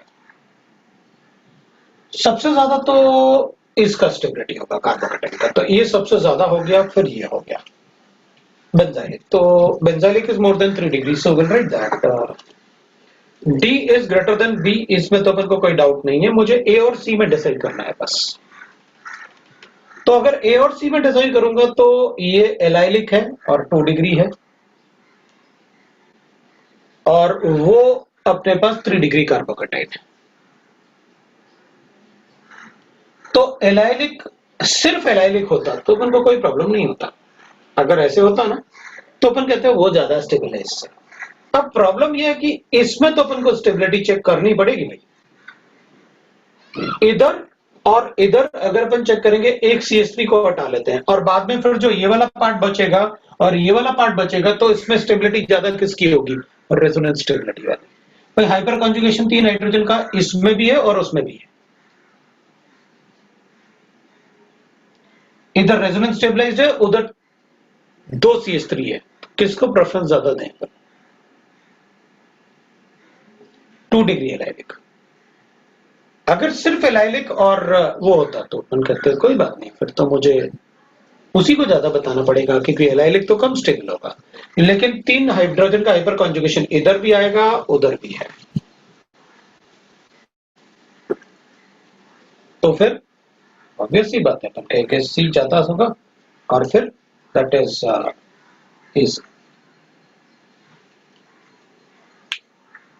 We can write this. हमें कार्बोकैटायन की स्टेबिलिटी पहले प्रेफरेंस देना है, उसके बाद लीविंग एबिलिटी को प्रेफरेंस देना है, इसके बाद अपन लिख सकते हैं that is SN2 reaction. SN2 reaction में ना पहले तो मैं 2-3 रिएक्शन लिखता हूं, 2-3 क्वेश्चन लिखूंगा, उसके बाद अपन लिखेंगे। तो ऑर्डर की बात अपन ऐसे लिखेंगे, पहले क्वेश्चन ही लिख लेते हैं ऐसे, क्वेश्चन लिखते हैं अपन ऐसे। अगर मेरे पास ऐसे गिवन है SN2 रिएक्शन, एक्वस NaOH है, SN2 रिएक्शन करेगा, इवन एक्वस है but NaOH aqueous NaOH SN2 reaction देगा। मेरे पास ऐसे गिवन है, इसको मैं यूज करूंगा, दैट इज सपोज करते हैं अपने पास ऐसे गिवन है NaI और एसीटोन से। दूसरा क्वेश्चन ले लेते हैं अपन, अपने पास ऐसे गिवन है CH3 दैट इज CHCl और फिर CH2 CH3, और इसको मैं ले लेता हूं Na, कुछ भी ले सकते हैं अपन, कोई प्रॉब्लम नहीं है, NaCl लेते हैं और DMS दैट इज DMF लेते हैं। अब ना अगर अपन देखें तो SN2 रिएक्शन एक्वस NaOH और एक्वस KOH दोनों ही SN2 रिएक्शन देते हैं। तो मैंने एक्वस के NaOH लिया हुआ और 1 डिग्री भी गिवन है। उनको पता है फॉर एल्काइल हैलाइड अगर अपन को ऐसे गिवन है ना, SN1 के लिए 3 डिग्री ज्यादा फेवर होगा, 2 डिग्री से ज्यादा फेवर होगा 1 डिग्री से, और SN2 के लिए अपन कहेंगे 1 डिग्री ज्यादा फेवर होगा 2 डिग्री से, 2 डिग्री ज्यादा फेवर होगा 3 डिग्री से। ये होगा रिएक्शन।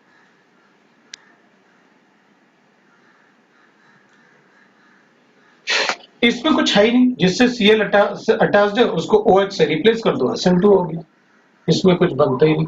जब ऑप्टिकल एक्टिविटी है ही नहीं उसमें, कायरल सेंटर नहीं है, तो क्या है, Cl को रिप्लेस करो उससे, दैट्स ऑल। इसको अपन कहेंगे I नेगेटिव से रिप्लेस कर दो Cl नेगेटिव को, तो अपन कहेंगे ऐसे, तो मैं I नेगेटिव प्लस NaCl बन जाएगा। इसमें अपन कहेंगे Cn नेगेटिव को, क्योंकि DMF they are polar aprotic solvent, तो Na पॉजिटिव तो इससे सॉल्वेट हो जाएगा, Cn नेगेटिव से रिप्लेस कर देते हैं इससे, will get a product like this. इसमें कायरल सेंटर है, इसमें अपन कहेंगे भाई वाल्टन इन्वर्जन होगा, तो जिस तरफ को लिखा हुआ है उसके दूसरी तरफ लिख दो, या फिर आपको पता है कि वहां इन्वर्जन हुआ है, दैट्स ऑल। बाकी दोनों में कायरल सेंटर नहीं थे तो अब बस रिप्लेस कर दो। अपन कहेंगे I नेगेटिव का तो लिविंगबिलिटी अच्छा होता है Cl नेगेटिव से, फिर I नेगेटिव Cl नेगेटिव को कैसे रिप्लेस कर सकता है? तो अपन कहेंगे देखो भाई, NaCl, NaBr और NaI, NaF, ये वाटर सॉल्युबल होते हैं, ये जो होते हैं ना ये वाटर सॉल्युबल होते हैं, बट ये वाटर इनसॉल्युबल है, ये पार्शियली सॉल्युबल लिख दो आप, partially soluble in water but soluble in acetone.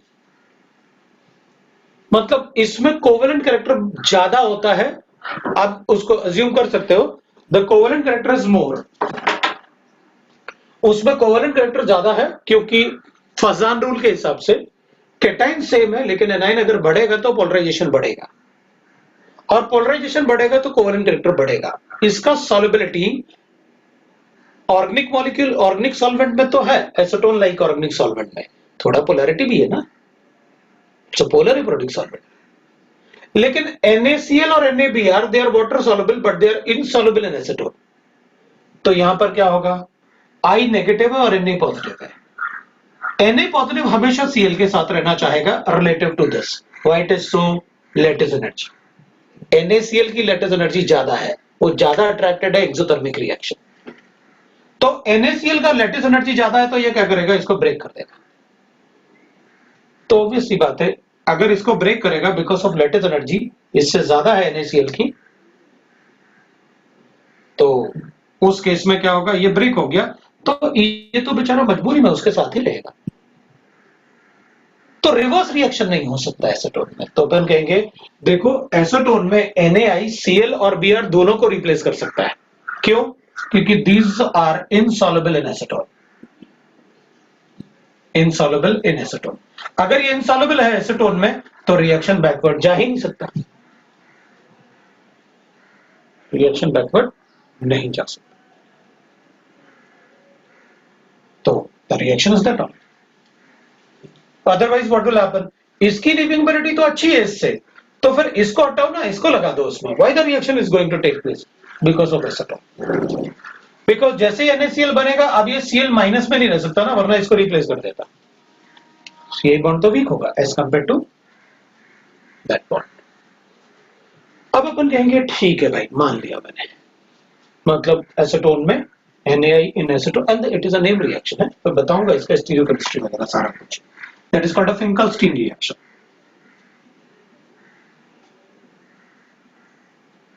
तो फिंकलस्टीन रिएक्शन में क्या होता है, एल्काइल क्लोराइड या एल्काइल ब्रोमाइड NaI और एसीटोन से रिएक्ट करके SN2 रिएक्शन देते हैं।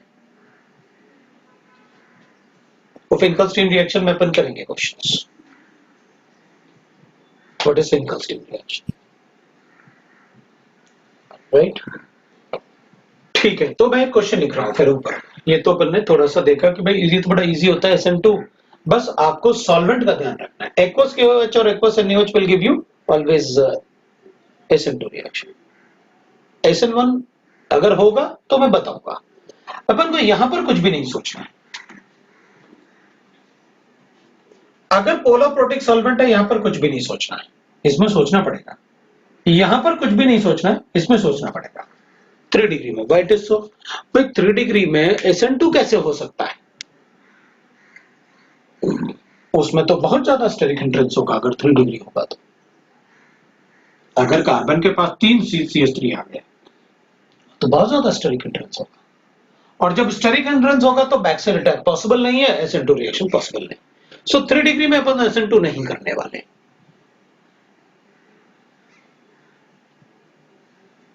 ठीक है, अभी अपन SN2 में और बात करते हैं। मेरे पास एक कंपाउंड है, ऐसे मुझे गिवन है और SN2 रिएक्शन करना है अपन को। एक अपन ऐसे लिख लेते हैं, CH3Cl है, ये A है, और B हो गया CH3CH2Cl, C हो गया दैट इज CH3CHCl, और Br है, और D हो गया CH3CH3 और I है, SN2 रिएक्शन। दूसरे क्वेश्चन में मुझे ऐसे लिखना है, CH3Cl है और B अपन ने लिखा NO2CH2Cl है, और C मैंने लिखा दैट इज सपोज करते हैं अपन will write that CH3C double bond O CH2Cl है, ऐसे लिखा हुआ है। फिर अपन लिखेंगे थर्ड पॉइंट, दैट इज अगर मेरे पास ऐसे गिवन है CH3CH2Cl CH3CH2CH2Cl, और C में लिखूंगा CH2 डबल बॉन्ड CH2Cl, ये लिखना है अपन को। और अपन को बताना है कि SN2 रिएक्शन फास्टर किस में होगा। अभी मैं ना मतलब बहुत ज्यादा हाई-फाई कंसेप्ट के उसमें नहीं जाएंगे अपन, वो छोटे-छोटे कंसेप्ट ही करेंगे अपन, अपन को पता चल जाएगा हाँ हमारे सारे कंसेप्ट सही है, अब अपन करेंगे। अब इसकी बात कर लेते हैं। तो भाई ठीक है ना, आपको बताया तो है आपने 1 डिग्री में फास्टर होता है 2 डिग्री से, इसमें स्टेरिक सबसे कम है, तो फिर ये, और इन दोनों में सिंस इट इज 2 डिग्री तो आई को ज्यादा बता दो, क्योंकि कार्बन उसमें स्टेरिक इंटरेस्ट तो एक जैसा है, आई का लिविंग बिलिटी अच्छा रहता है। तो पहले वाले का आंसर तो मैं लिखने वाला हूं ए बी डी सी, ये आंसर है। दूसरे वाले का आंसर लिखने वाला हूं तो अपन कहेंगे इसमें तो स्टेरिक हिंड्रेंस है, इसमें और भी ज्यादा है, इसमें नहीं है। तो अपन कहेंगे भाई इसमें तो स्टेरिक हिंड्रेंस नहीं होता है, इसको न्यूक्लियोफाइल स्ट्रॉन्गर न्यूक्लियोफाइल के साथ रिएक्ट करवा के अपन को ऐसे प्रोडक्ट बनाना होता है, ये प्रोडक्ट बन जाएगा। अपन क्या करेंगे, अपन कहेंगे यहां न्यूक्लियोफाइल जो भी यूज करोगे ना उस पर नेगेटिव चार्ज होता है, इस सॉल्ट जैसे। अगर इस पे डेल्टा पॉजिटिव चार्ज ज्यादा होगा तो ये रिएक्शन आयनिक बन जाएगा। क्या बन जाएगा? आयनिक बनेगा। और ionic reactions are faster. Ionic reaction कैसे होंगे? फास्टर। इसका मतलब यह हुआ कि अगर इसके पास इलेक्ट्रॉन विड्रॉइंग ग्रुप है तो रेट ऑफ एसिड रिएक्शन बढ़ जाएगा। इस पे इलेक्ट्रॉन विड्रॉइंग ग्रुप होने से इसका डेल्टा पॉजिटिव चार्ज बढ़ेगा, और डेल्टा पॉजिटिव चार्ज बढ़ेगा तो न्यूक्लियोफाइल की अट्रैक्ट करने की टेंडेंसी बहुत ज्यादा। अगर ये हिट बहुत जोर से करेगा तो ये जल्दी से निकल जाएगा। तो एसिड टू रिएक्शन में यही तो होता है, न्यूक्लियोफाइल इतना स्ट्रांग होना चाहिए कि जितने स्पीड से वो हिट करेगा उस स्पीड से इसकी जो इतना एनर्जी लिबरेट होना चाहिए कि इसका हेलोजन और कार्बन का बॉन्ड ब्रेक हो जाए। तो ionic reaction fastest will be the B1। उसके बाद ये वाला, ये भी तो इलेक्ट्रॉन विड्रॉइंग ग्रुप है, डेल्टा पॉजिटिव चार्ज है ना इसके पास, मतलब इसका लीस्ट होगा। तो स्टेरिक हिंड्रेंस से ज्यादा हमें किसको प्रेफरेंस देना है? Delta positive charge. मतलब electron withdrawing group increases the rate of acid reaction. बिल्कुल। B C and D, electron withdrawing group increases the rate of reaction, increases the rate of acid।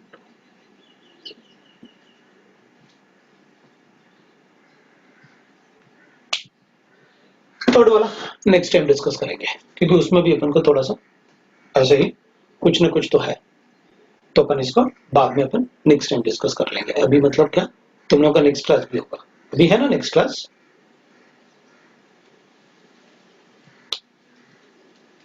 अरे सो गए क्या? हाँ है ना, तो बोलो नेक्स्ट क्लास है।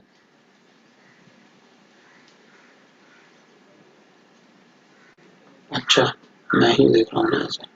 रुको रुको रुको रुको रुको रुको, नहीं है अभी, रुको फिर, रुको रुको रुको रुको रुको रुको, फिर मैं ये थर्ड वाला भी डिस्कस करूंगा, ठीक है? अभी रुको, अभी इन दोनों में तो मुझे कोई प्रॉब्लम नहीं। इसमें स्टेरिक हिंड्रेंस 3 कार्बन हो गए ना, इसमें 2 कार्बन हो गए, तो बी और ए में तो मुझे कोई प्रॉब्लम नहीं। मैं बी और ए में तो बोल दूंगा B, A is greater than B. मुझे सी को चेक करना चाहिए। सी में क्या करूं, कार्बोकेटाइन बनाऊं या क्या करूं? अगर SN1 होता तो बोलता सबसे ज्यादा इसमें, क्यों? क्योंकि इसमें कार्बोकेटाइन बनेगा, इसमें 1 डिग्री बनेगा। पता 1 डिग्री कार्बोकेटाइन में जब भी मैकेनिज्म बनाना है 1 डिग्री कार्बोकेटाइन बनाऊंगा ही। ऑर्गेनिक केमिस्ट्री में 1 डिग्री कार्बोकेटाइन नहीं बनाऊंगा, ये हमेशा के लिए मना कर दूंगा मैं। SN1 SN2 E1 E2 पढ़ने के बाद कभी भी हम 1 डिग्री कार्बोकेटाइन नहीं बनेंगे। फिर कैसे चेंज करते हैं मैकेनिज्म को वो बताऊंगा कि फिर अपन कभी भी दिमाग में रखो 1 डिग्री कार्बोकेटाइन नहीं बनाने वाला। 1 डिग्री तभी बनेगा जब आप हीट करोगे, नहीं तो नहीं। इन दोनों में अगर डिसाइड करूंगा तो मैं कहूंगा सबसे ज्यादा सी में होगा, उसके बाद ए में होगा, फिर बी में। सी में सबसे ज्यादा क्यों होगा भाई? C is 40 time more reactive than this, ये ज्यादा रिएक्टिव है इससे, और ये ज्यादा रिएक्टिव इससे भी होगा। व्हाई इट इज सो? तो अपन कहेंगे देखो ना, आपने ऐसे बनाया ना, आप क्या करोगे, उसमें एक कार्बन से एक हाइड्रोजन अटैच्ड है, एक और हाइड्रोजन अटैच्ड है, एक Cl अटैच्ड है, इधर CH है, इधर CH2, इनका पाई बॉन्ड भी है, ये इनका पाई बॉन्ड है। अपन क्या करेंगे, अपन कहेंगे देखो, अब जो न्यूक्लियोफाइल आएगा ना, वो न्यूक्लियोफाइल अपना बॉन्ड बनाएगा इससे और ये निकलेगा यहां से, मतलब ये पार्शियल बॉन्ड बनेगा तो ये बॉन्ड ऐसे होगा, ये लीव कर रहा है और वो अपना बॉन्ड बना रहा है। तो ये वाला ऑर्बिटल बनता है ना, वो लीव करने वाला अपने बनाया था एक्सेल जैसे, 1 2 3, इधर से न्यूक्लियोफाइल आ रहा है वो निकल रहा है, तो अपन क्या बोल रहे हैं, वहां से न्यूक्लियोफाइल आ रहा है इधर से ये निकल रहा है। तो ये जो ऑर्बिटल होगा ना वो इन दोनों के प्लेन में होगा, और अगर ये ऑर्बिटल प्लेन में होगा तो यहां पर इन दोनों ऑर्बिटल का पाई बॉन्ड का ऑर्बिटल जो है वो उस ऑर्बिटल के साथ जो ट्रांजिशन स्टेट बना रहा है उसके साथ मिक्सअप होगा। अगर मिक्सअप हुआ तो mixing of orbital is a exothermic phenomena, फिर तो एनर्जी ऑफ एक्टिवेशन उसकी बहुत कम हो जाएगी। क्यों? क्योंकि जो जिस ऑर्बिटल में से Cl को निकलना है और जिस ऑर्बिटल में न्यूक्लियोफाइल को आना है वो ऑर्बिटल पाई बॉन्ड के ऑर्बिटल के प्लेन में होगा, and whenever the orbitals are in the same plane they always have tendency to mix up. Mixing of orbital is a exothermic phenomena. ये तो शुरू से पढ़ता है। तो इसलिए क्या होगा, इसमें 3 ऑर्बिटल मिक्स हो रहे हैं ट्रांजिशन स्टेट में, और 3 ऑर्बिटल अगर मिक्स होंगे तो ट्रांजिशन स्टेट बहुत कम हो जाएगा, रेट ऑफ रिएक्शन फास्ट हो जाएगा। इसलिए अगर ऐसा कोई न्यूक्लियोफाइल जिसको हमें हटाना है और उसका कार्बन कोई ऐसे कार्बन से अटैच्ड है जिसके पास पाई बॉन्ड है, तो फिर वहां पर मिक्सिंग ऑफ ऑर्बिटल होगा, तो उसका रेट उससे ज्यादा होगा जिसमें मिक्सिंग ऑफ ऑर्बिटल नहीं होगा। इसलिए सी का रिएक्टिविटी ज्यादा होगा इससे, लेकिन इन दोनों में अगर कंपेयर किया तो इसमें स्टेरिक कंटेंट ज्यादा कम है उसके कंपैरिजन में, तो फिर ऐसे ठीक है। अब अपन यही रुकेंगे, नेक्स्ट क्लास में अपन E1 E2 पढ़ने वाले, मतलब ORM4 को पढ़ने वाले, फिर अपन इनके एप्लीकेशन की बात करेंगे, ORM3 और ORM4, क्योंकि दोनों के एप्लीकेशन को अपन को क्या करना होगा, कंबाइंडली पहले अपन SN1 के साथ SN1 SN2 के सारे एप्लीकेशंस और फिर उसके बाद E1 E2 के सारे एप्लीकेशंस, फिर कंबाइन करके दोनों को पढ़ते कंपाइल कर देंगे, चैप्टर में खत्म हो जाए। कितना टाइम लगेगा? 2-1 महीने लग जाएंगे। ORM3 पे 2 महीने में खत्म होता है। अब बताओ फायदा क्या हुआ? अरे कर लेंगे जल्दी, तू चिंता मत कर, सिलेबस कंप्लीशन के लिए चिंता मत करो, फिर अपन एक क्लास लगा लेंगे, अपन शाम को 8 बजे से पूरा दिन सो लेंगे, अपन शाम को 8 बजे लगाएंगे और सुबह 6 बजे तक पढ़ लेंगे, खत्म कर देंगे 2-3 चैप्टर पूरा एप्लीकेशन के साथ। मैं सारे एप्लीकेशन भी बता दूंगा कैसे क्या। अब सिलेबस की टेंशन मत लो, आप होमवर्क करो और पढ़ो। सिलेबस की टेंशन मुझे है, मैं अक्टूबर में नवंबर में दिवाली के पहले मैं ऑलमोस्ट सारा खत्म करने वाला हूँ, आप चिंता मत करो। तभी तो अपन ने एक एक्स्ट्रा क्लास लगा लिया था। अब बिल्कुल टेंशन मत लो, मैं कर लूंगा सिलेबस आपका, 1-2 महीने में तो खत्म ही कर दूंगा मैं, टेंशन नहीं चाहिए, क्योंकि फिर रिवीजन भी तो करना है जनवरी अटेम्प्ट के लिए। अटेम्प्ट होगा जनवरी, मुझे जैसा लग रहा है।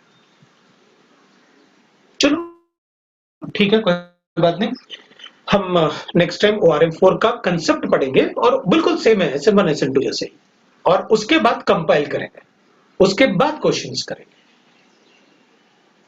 चलो